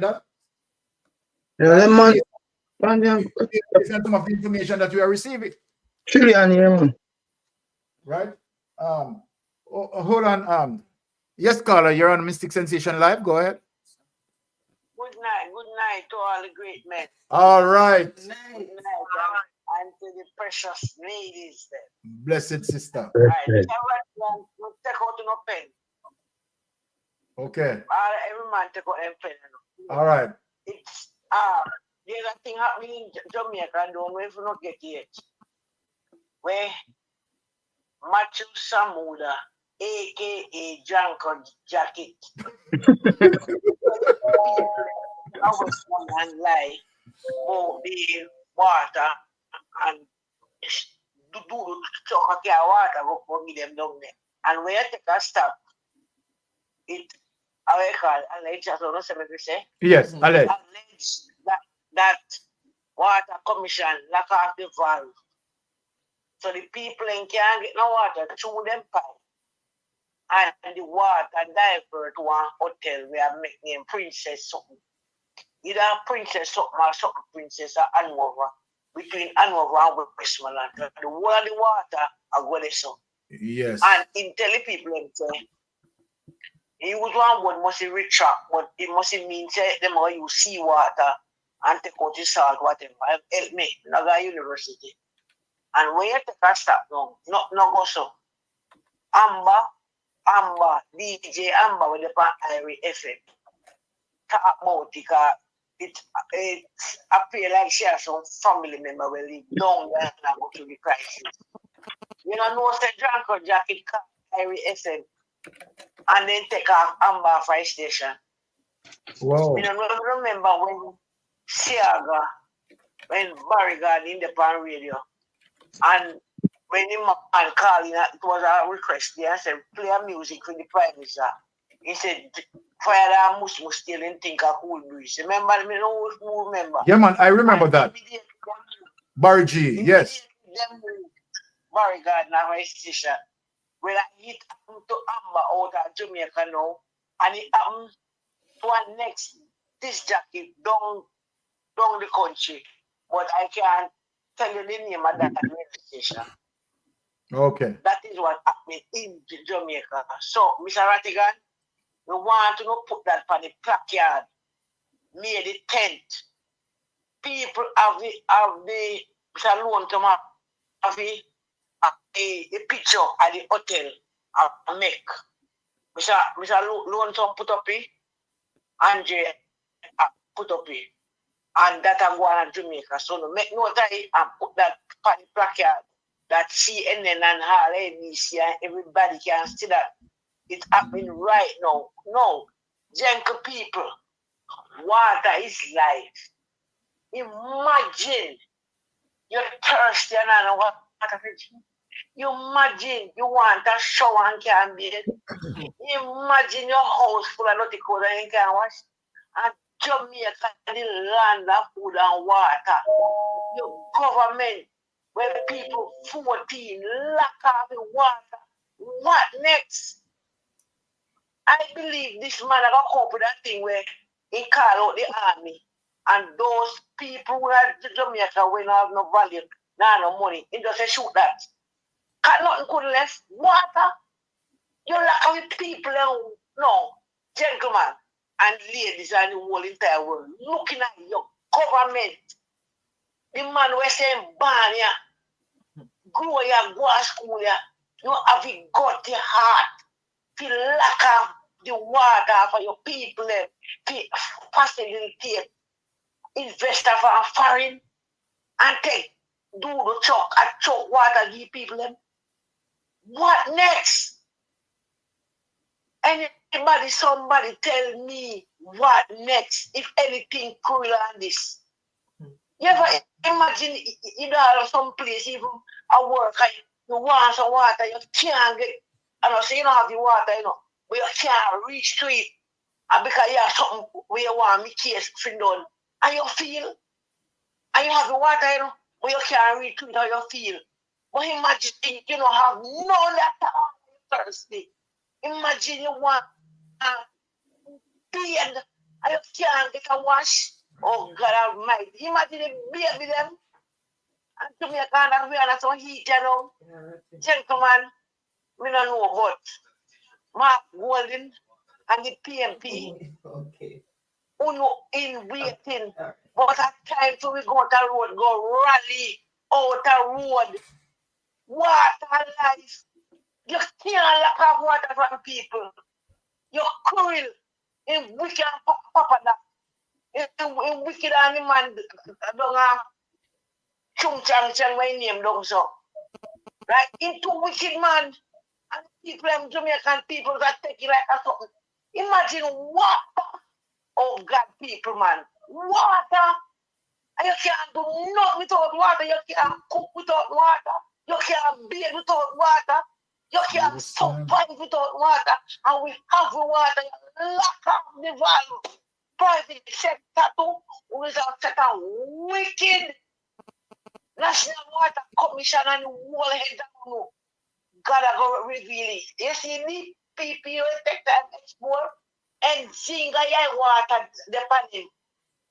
In the picnic, we have artisan, when they cutting short, water the panel. Yeah, 6 man will kill you man picnic. Water the panel. And thank you, Jamaica and the whole world. Tears is a language where God understand. You say wicked and take time to crumble. But Marky G and the other people, let us get up and strike. Lock down Jamaica for a day or 2.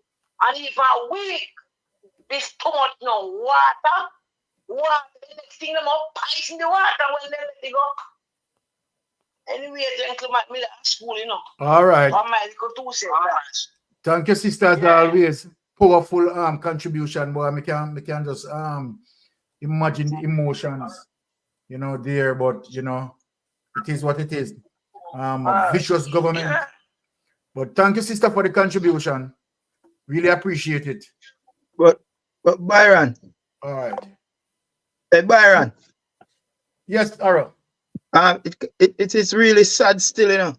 Yes. It is really sad, and the minister without portfolio response for water, Samuda, him tell the people them that they're gonna use reverse osmosis. And that them I use over the hotel. When no sign in place, that no in, because them think they go take a while to put in place. None of them mechanism they're not in place. Right? So what them do, them transfer the regular water what the citizen them I use, turn off for them line and transport it over there. And all the young lady was asked the member of parliament, so if you come out, if you come talk for the people them, and ask Matthew Samuda what is going on. No. Matthew Samuda, because the girl himself talk, call IRA FM. The government call a private sector company, which is IRA FM. And I think the young lady is either suspend or then fire her. Because the young lady stated and said, Matthew Samuda, you send complaint come to IRA FM, but you can't quiet me. And I hear that she's suspended. Whoa. But when a member from the government, brother, can call a workplace to get rid of a citizen, not dictator with them, we don't have no free speech or nothing again, but she never cuss no bad word and swear or say anything bad, you know, she just ask them some question. And you do that to him. So what? No dictator, man, authoritarian, man, no that's with them, man. All right. Hold on. So the caller had asked for water to be put on the placard. So the water is on the t-shirt. There's quite a number of issues that's highlighted on the t-shirt. Corruption, bauxite, poverty, crime, constitutional violations, financial disclosures, broken promises, health, education, water, everything is being highlighted on the t-shirt. What's the price per t-shirt? Mr. Rattigan will address that. Ratty, what is the price per t-shirt? Because we're asking for 25 because it's going to a worthy cause because we are financing some lawsuits right now. Like that's a good price. And it has this thing on the back, so saying that it's gonna be the date and the place where it's gonna be, and it's top. There it is, and you can support the OJLDF, the One Jamaica Legal Defense Foundation. The QR code is there, so you can just walk up and scan it and make a donation. But you know, let me just say something about this water issue, right? I went back and I looked at the JLP's 2016 manifesto, and it specifically talks about water, and they give you this detailed plan how they're going to solve the drought crisis. 2016. Now I'm looking at the 2021 on my screen. And it's an improvement over the one from 2016, except that the situation itself hasn't been improved.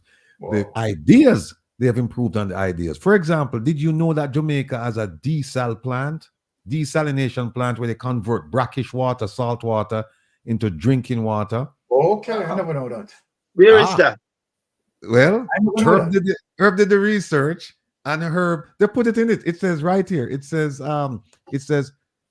development of desalination plants, plural, for drinking water supply in coastal cities to expand the options for water access in Jamaica. More specifically, this will begin with the upgrading and expansion of the ferry desalination project, which will seek to harness up to 10 million gallons, whatever, from the brackish ferry springs at Moses Lake. Me don't know where that place today. Yes. But I say that they're upgrading the desal plant. No, Yes. Herb did some research on it, and Herb said, no, they had proposed it, but it never come to fruition. But here they said, no, we're going to upgrade it. So I don't know if they mean they're going to upgrade the idea. I think they mean they're going to upgrade the idea, but not the plant itself, because Herb did some research and said, yeah, Herb did the research and said, hey, the plant was never, that desal plant was never built. They talked about it and then they scrapped it. But in 2020, they said, we're going to upgrade it. Oh, my goodness.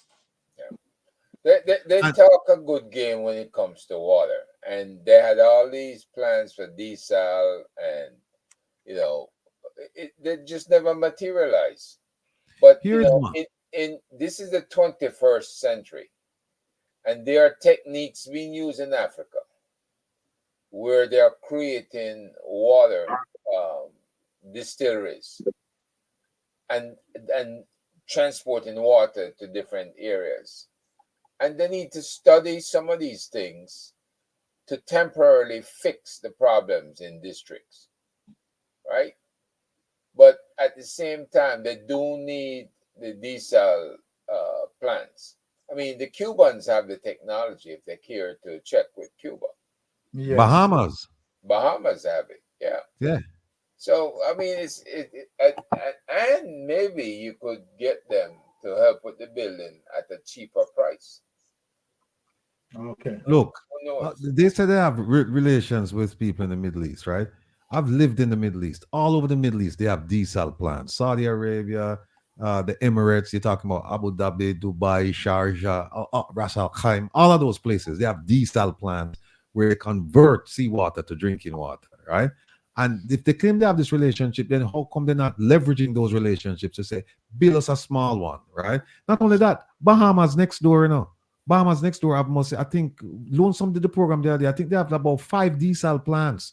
Mm-hmm. They have about 5 desal plants. No, have anyone ever heard of the National Drought Management Plan? They claim to have one. And they said in 2020, we're going to revise it. Why? To mitigate against the impact of drought conditions. Ensure that projection models and an effective monitoring program are in place to provide long-term planning, development, and the sourcing of financing to implement the plans and programs designed to combat the effects of drought on the country, in particular, vulnerable communities and the agricultural section. And then they go on and on and on. Where is this financing? We know 1.7 trillion missing. Exactly. Good night. Where is this financing? So, I mean, I'm pleading, I'm beseeching our people every Saturday and every chance I get to please do a little bit of reading. Don't be lazy. We will provide information for you, but at least you have to help yourself sometimes, right? And I tell them, I ask you to do 2 things. Just take the 2016 manifesto and compare it to the 2020 manifesto and look at where we are. Yes. And then you can make your arguments. That's all. Just take the 2016 and the 2020. Because when you read the 2016 and the 2020, it sounds like Jamaica is a first world country when you read it. No issues. Everything is fine. No issues. We have a press release. We just finished a press release that we're going to send out next week to ABC, CBS, NBC, Fox, CNN, BBC, all over the world. Believe me when I tell you, it is devastating. Because when we start listing, and I think we have something like about 20 bullet points of deficiencies, of inadequacies, of mismanagement, fraud, waste, corruption in the country. And when those things hit the international press, and the one thing they cannot say these things are not true, because these things are all factual. Now, what they will say is that Uno mash up brand Jamaica. We say, no, Uno mash it up. See, Uno mash it up, yeah. See, 20 points on mash it up, yeah. Uno mash it up, and we have highlights. Uno mash it up.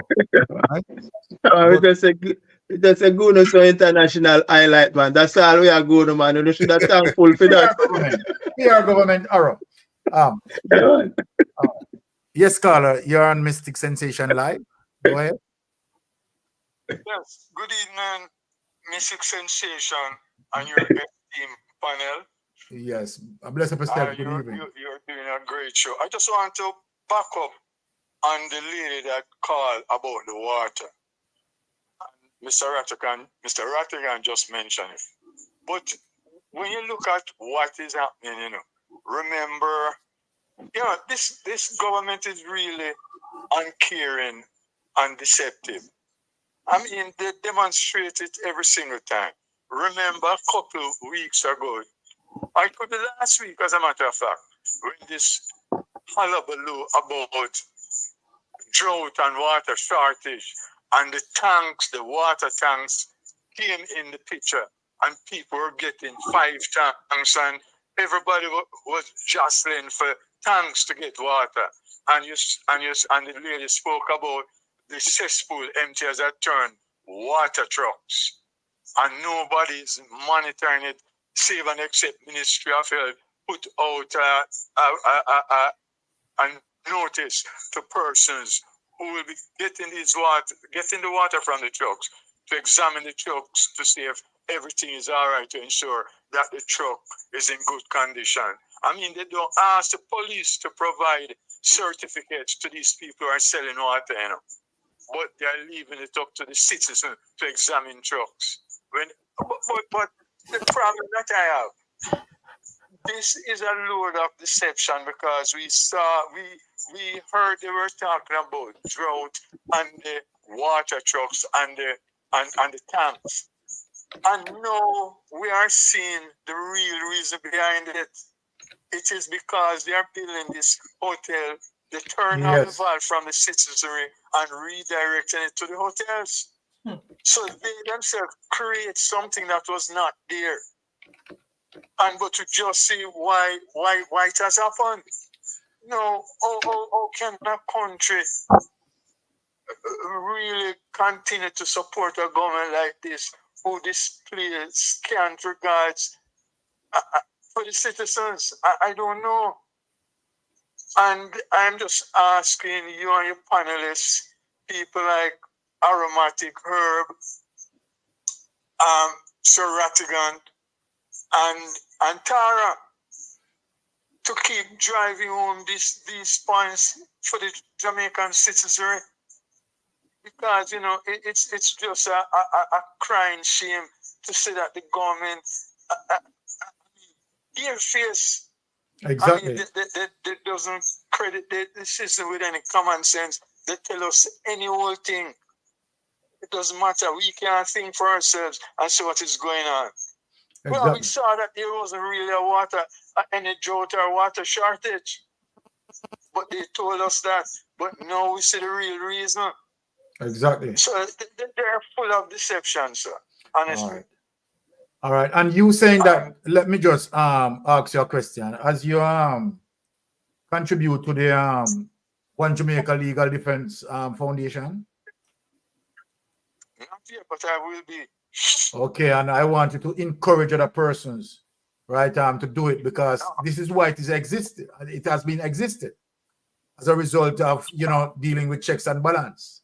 All right? So please, you understand, support and help to promote it. All right? Yeah, man, for all sure. Right. Thank you, man, for the call. I really appreciate that. All right. Bless you, percent, my brother. All right. Well, look here. This government is known for, its level of disappointment, promising PR stunt. And I want to say it again, persons, as it relates to, of course, Aromatic here on the program, right? Make sure that you go over, right? Subscribe, right? Rattigan show for tomorrow. That is what 3 o'clock. Yeah, on Reggae Global Radio or YouTube. Exactly. And YouTube. Yeah. Anyway. All right. New York Times. And Ratty, you're doing the fundraising? Yeah, tomorrow we'll do it again at the same time. If you're available, we're going to do it. Start about the time that you settle in. It will be a pleasure if you can join us, but if you cannot, then we understand. And Tara, I'm inviting you to join us tomorrow. All right. Aromatic, yeah. Yes. Yeah. You can send them. I'll send you the link in the morning, and then you can share it with them. Yeah. Please. Yeah, I would definitely like to, but tomorrow is my daughter's birthday and she's gonna Hey, happy birthday to the young lady. No, we understand. Thank you, man. No problem. Yeah. No problem Yeah. at all. All right. Yeah. What is going to happen tomorrow? I will join at the same time as usual, but wifey will join me later. No Right? worries. No worries. So half No of worries. half of the face will be here. No worries. No, we have an excellent program tomorrow. I think tomorrow we have a doctor coming on to talk about fibroids and prostate. And he calls it silent crisis. Then we have my first FBI partner, retired supervisor, special agent Steve Coco. He's going to come on and talk about the anatomy of a public corruption investigation. Yes. And we're going to look at the DPP situation. We're going to look at some other things regarding the Integrity Commission. We have a whole bunch of things tomorrow. You know, it goes a marathon sessions. All right, of course. Of course. All right, so we are going to go. Sorry, while they're on that note, I just need to highlight this as well. Okay. That Mr. Golding will be in Florida, if I can. I think it's to click on it. Can you finish? No, hold on. He will be in Florida on May 3rd. Right click and see. No, it's not. Okay, there we go. Yeah. So we'll be in Florida on May 3rd. And he will be at 8320 W Sunrise Boulevard and Plantation. It will be between 6:30 p.m. to 9 p.m.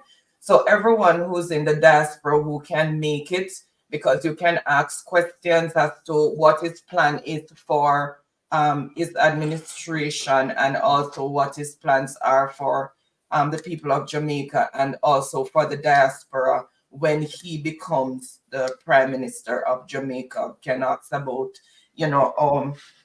absentee voting and all of that. How are we going to be put into the picture, so that we can contribute more to the country and also participate in our electoral process. All right, very good. Let us go through our final two clips that we have here, and then that is going to finish us up for the night. As we said, we know that the Prime Minister, right, is a PR general, right? And most of the things that he promised, he never deliver, right? And we have a whole history of that to show the Prime Minister promising stuff, right? And just never deliver. We know the Prime Minister for that, right? So I'm just going to remind again the people as it relates to the Prime Minister doing his usual promise, and as usual, just not delivering. Let us play. Okay. Yeah, so those are the last two clips. Okay. All right. So we're coming to the end. Yeah. Let me see. Seems like okay.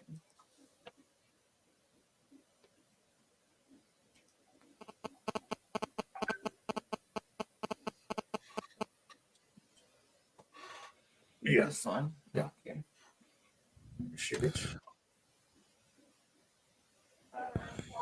One of the things that I know affecting whole heap of people in Jamaica is the high electricity bill.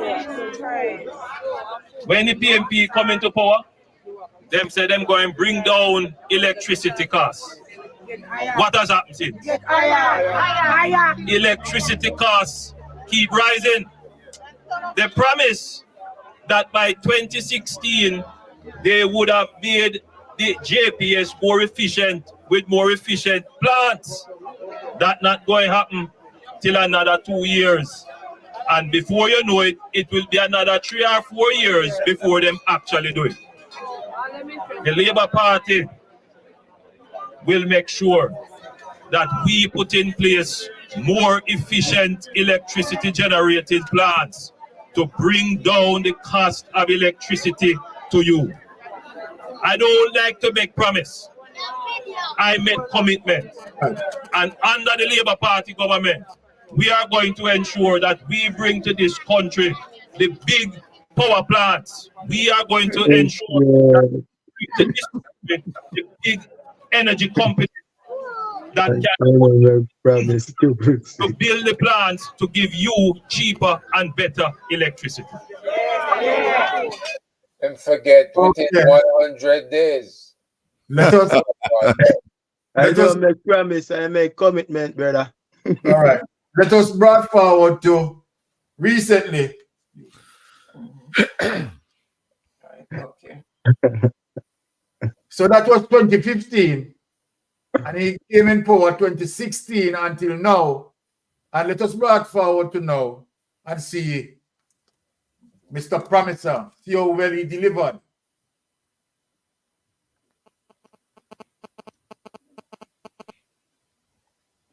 Now to the story of how a family is seeking answers from the Jamaica Public Service JPS on how their light bill went from less than $3,000 in October last year to them owing more than $500,000 now.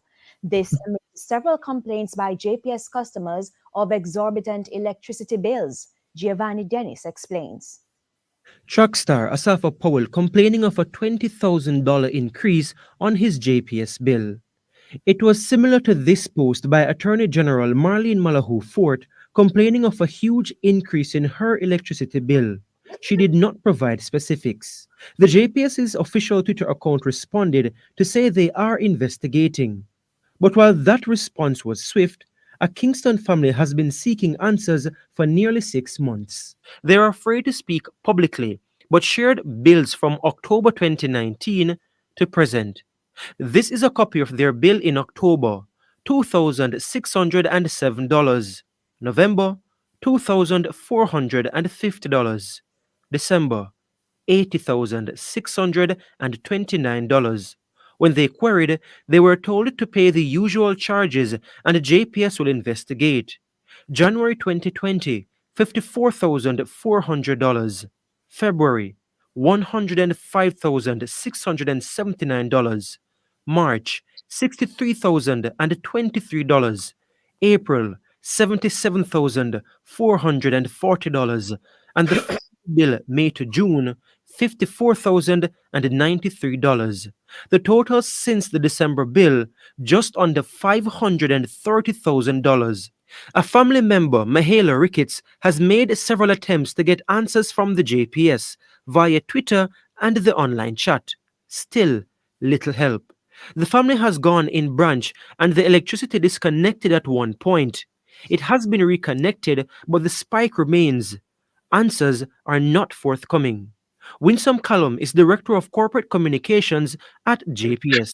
What you described sounds like a very strange situation, and I definitely have to look into it. I'm sorry that this customer, this family, has not had a resolution to the issue, and we're having some challenges there, which we're working to fix as quickly as possible. But this requires investigation and for it to be on its own merit. So there is no general reason that I can give you, Giovanni, for what would have happened in these cases. She says there is no one reason why there are spikes in some bills, but noted that the devaluation of the Jamaican dollar and fuel prices cause fluctuation. She revealed that there's been an over 25% increase in the number of complaints of high electricity bills since April.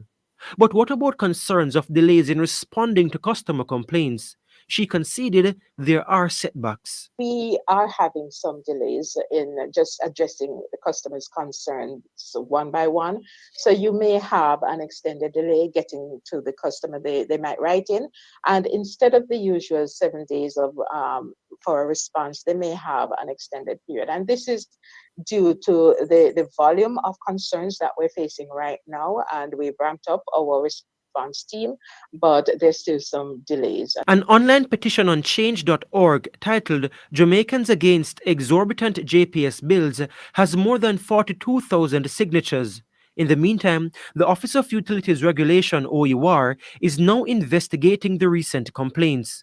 We spoke with public education specialist Elizabeth Bennett Marsh. So the OER is very much aware of the complaints regarding unusually high electricity bills, and we have been in touch with the Jamaica Public Service Company Limited, asking them to provide us with some information, including how many complaints they have received, what's the average level of increase that they're seeing on customers' bills, and some additional information that will help us in doing our own checks as the regulator of this utility service. She says customers who feel dissatisfied with JPS's response to their complaints should report it to the OUR at 888-CALL-OUR. That's 888-2255-687.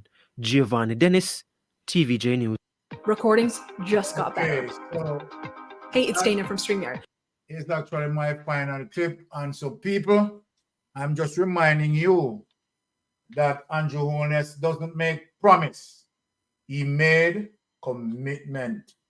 All right. So that is where we come to the end of my program.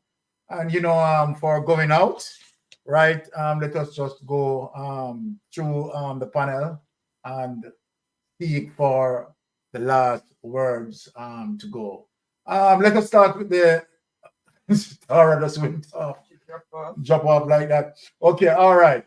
So, Aromatic, shoot you out. Yeah, I just touch back on the clip that the Prime Minister just a while ago. He was not lying, The only thing that he did not tell them that when he get in, that's what he was going to do. You understand? Yes, but anyway, as I said, it's a pleasure for me. I learned so much from Herb. I learned so much from Rattigan. You guys wouldn't know, man, And what you guys are doing, for me personally, is like sincerely from my heart, me just appreciate it. And, I don't take, work like this for granted. You know what I mean? Because as I said, sometimes me as a man, me just like me take on Jamaica for my head. You know what I mean? It's a concern because you know where I come from, you know what it used to be. I know that I am here now, but I know that I am going to make the transition someday along the line. You know what I mean? I just want to see a Jamaica that, with equal rights, justice. You know what I mean? From the man from the ghetto and the garrison where I come from. You understand? To the man who live uptown. Just make the thing balance. So it's a pleasure for me to be here. You know what I mean? So respect to you, Mr. Rattigan. Respect to you, Mr. Herb. Mystic and your wife is what I mean. Rattigan, one more thing. What I would like you guys to do is just a suggestion. Maybe at the end of the summer or in December for a fundraiser, could have like a banquet or something like one in New York, one in Miami, and people pay them money online and we just fly in and we just have a good time and that sounds good, Aro. Contribution for the one Jamaica legal fund. You know what I mean? Yes. That sounds good. That's a good idea. All right. All right. Let me go before Herb then. Let me just say, first of all, let me just thank you, Mystic Sensation. You're welcome. You can know that always. Every time I come on a program like this, I come to learn, and I've learned a hell of a lot. Learning is not a one-way street; it's a two-way street. That's right. And one of the things I've learned along the way about leadership is that you should never be afraid of making a mistake, and you should never be afraid or too conceited or too arrogant to say you're wrong when you're wrong.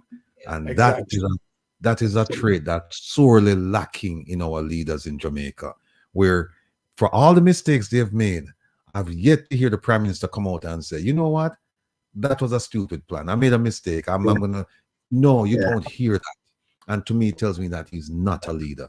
And then when you start playing as you just did, 2016, things that he promised, and then you look at where we are, and you look at who's suffering. That's the reason why I'm here. I'm not here because I'm my children, my grandchildren, great-grand. No. I'm here primarily because of the people who come from places that look like behind me. Most of us, that's what we know, right? And there is something I want to leave people with this, a concept that called, and we use it in the FBI a lot. It's called the fierce urgency of no, meaning that we now wait. And I've said to people that I am not doing this only for the people behind to get some benefits later on, or my children or my grandchildren. I'm also doing this for me. I want to see the change that I'm talking about. And that's why I dive into this thing with such a passion. And thank God for people like Herb, because Herb, you see me, I'm seeing him great precepts, but Herb have more energy than most of us, right? Herb no sleep. Me no sleep, Herb no sleep. Herb call me 2 o'clock in the morning, and him call me and say, hey, I have an idea. What do you think about this? And by 7 o'clock in the morning, we do a call to action, and we have 9 people on the line. And we say, hey, what about this? What about that? And we do it by consensus. So if 5 people say this is where we are go, the other 4 have to just come along with it. And we don't complain. Once we go along, and we go along with the idea that this is what the majority wants, and we support it. We may not have agreed with it in the beginning, but we support it to the fullest extent. And so people, when you see me here, I'm doing this out of love. I'm doing this out of passion. My channel, people ask me if it's monetized. It's not monetized. I don't care about that. I care about people over politics. I care about people over party. I care about people, period. And so people tune in tomorrow, 3 p.m. Eastern Standard Time, Reason with Ratigan, and we'll talk about some other subjects. But thank you for having me. And I'm gonna invite myself because all right, of course. Open welcome. Big up yourself here, sir. Blessed. Welcome. All right. Blessings. Yes, Brother Herb. Hey, blessings to you. And Millicent, I see you. I hope you can hear me now. Look, folks, I came to this country on the 30th of April of 1972. By the 20th of June, I was running at least a mile at first, then got all the way up to about 3 miles in boots, blouse boots, and rifle and everything else. I was in the U.S. Army, right? 6 weeks. And all those things flash across my mind, but probably the best thing that ever happened to me happened to me on 11 May 1974. Was the day I got married. And awesome. My 50th is coming up. And you guys are threatening to get me a divorce by bringing me up to New York. I'm here to tell you, it is that kind of dedication. And this woman has put up with it. Let me tell you something. The military has a file on me, probably about 3,000 pages. But the file is all good because in my job, I had to face off with some hard-headed people.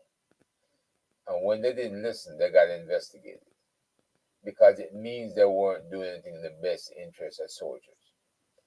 I am probably the only person that had the title of career counselor that got an entire command relieved in San Antonio, Texas.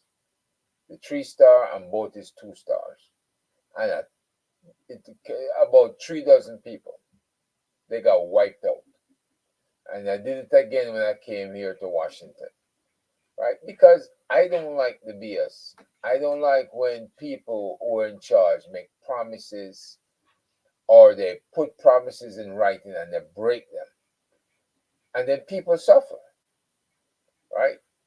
And if I were wrong, I would never have been successful in having so many people removed. And so when I look at what's happening now, I get the urge to start writing again. And I realize these people don't care.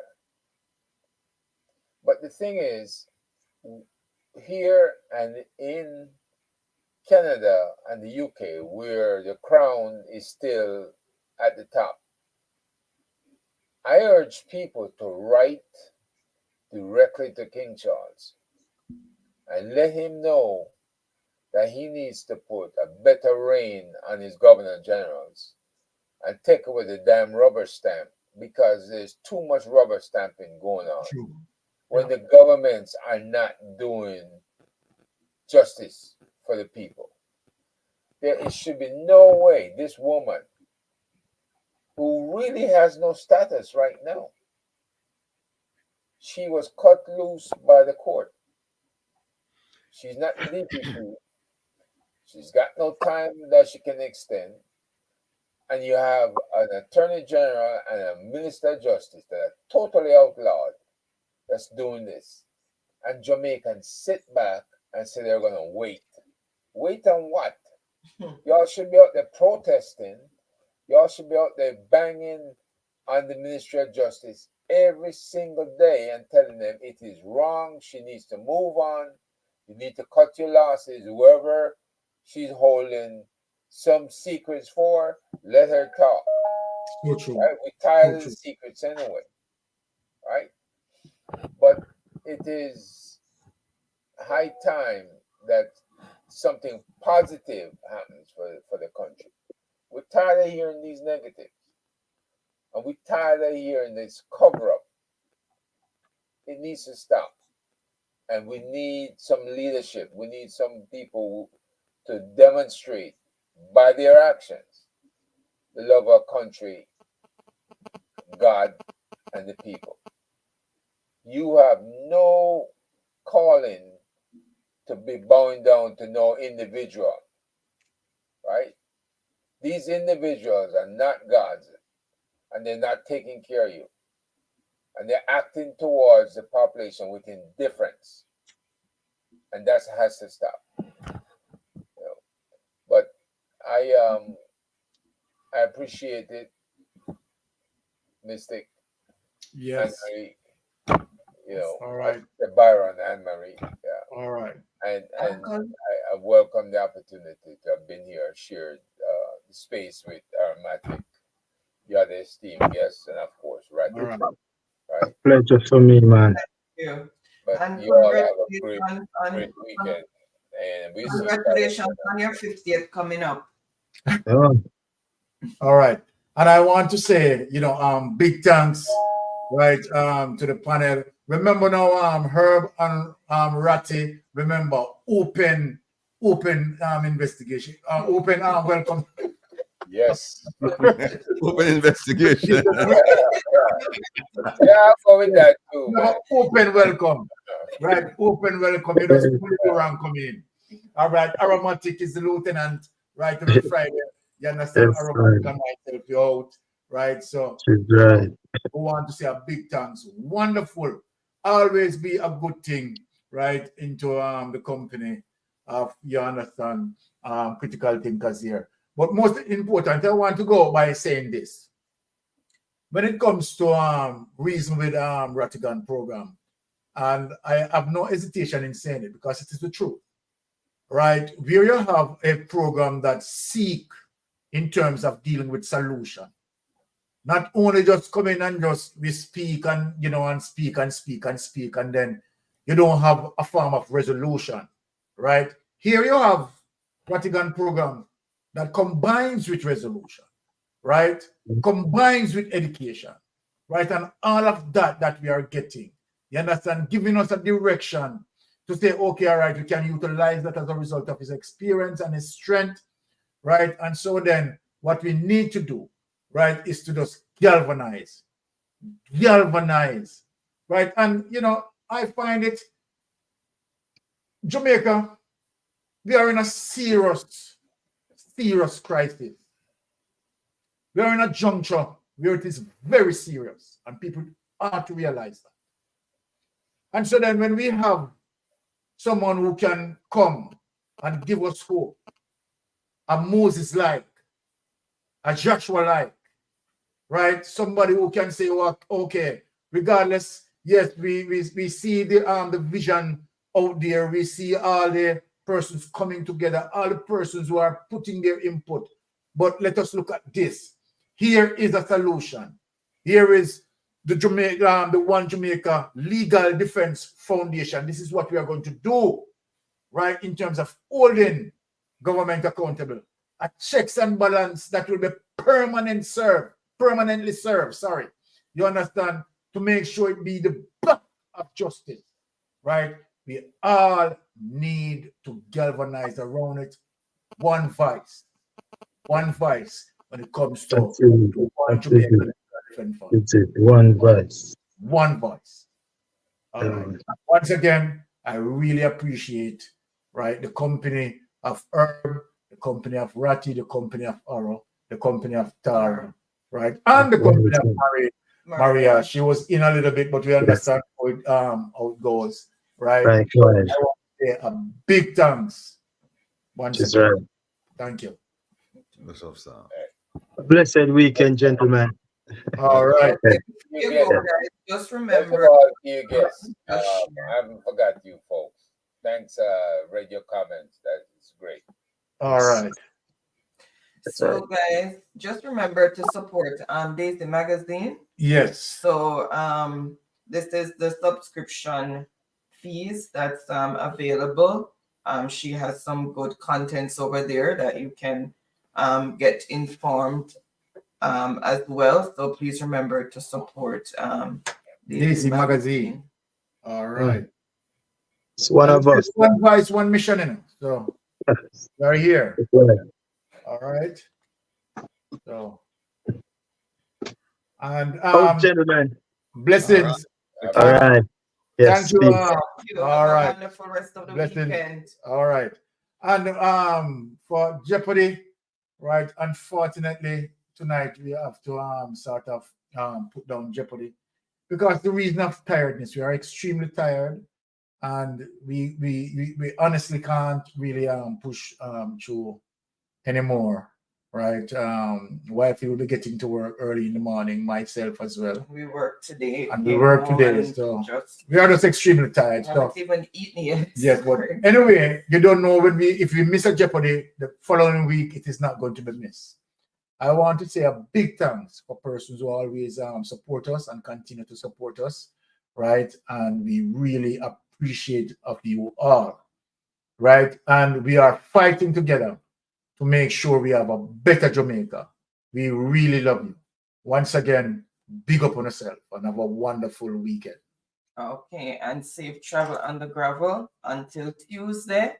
And guys, you realize I learned how to cut the videos now. So for those who prefer to get it in short bits, you will be getting it. I find the time now in between my days off to my son showed me how to do it, but it's a very complex tool that he used. It took me a little time, but I managed to get it. So for those who like to watch in little pieces, then we'll do that. And for those who don't like to miss a or a ah, you'll still get your full your full recording. Okay. So you see, I've started doing that. So we'll do it that way. All right. All right. So again, thank you so much. Really appreciate each and everyone's support. We don't take it for granted. So again, until Tuesday, travel on the gravel, and everyone have a wonderful and blessed rest of your weekend, and have a wonderful and productive. Of course, Tuesday we'll be pushing out some more of the corruptors, right? Friday we'll be pushing out more of the corruptors. We are not stopping. Might be we woke up on the illicit sticks tonight, but we're going to continue to push them out. You understand? Each time we come, we'll be pushing them out for make people to know that, okay, all right, the Integrity Commission have these people under investigation, right? Big up yourself. All right.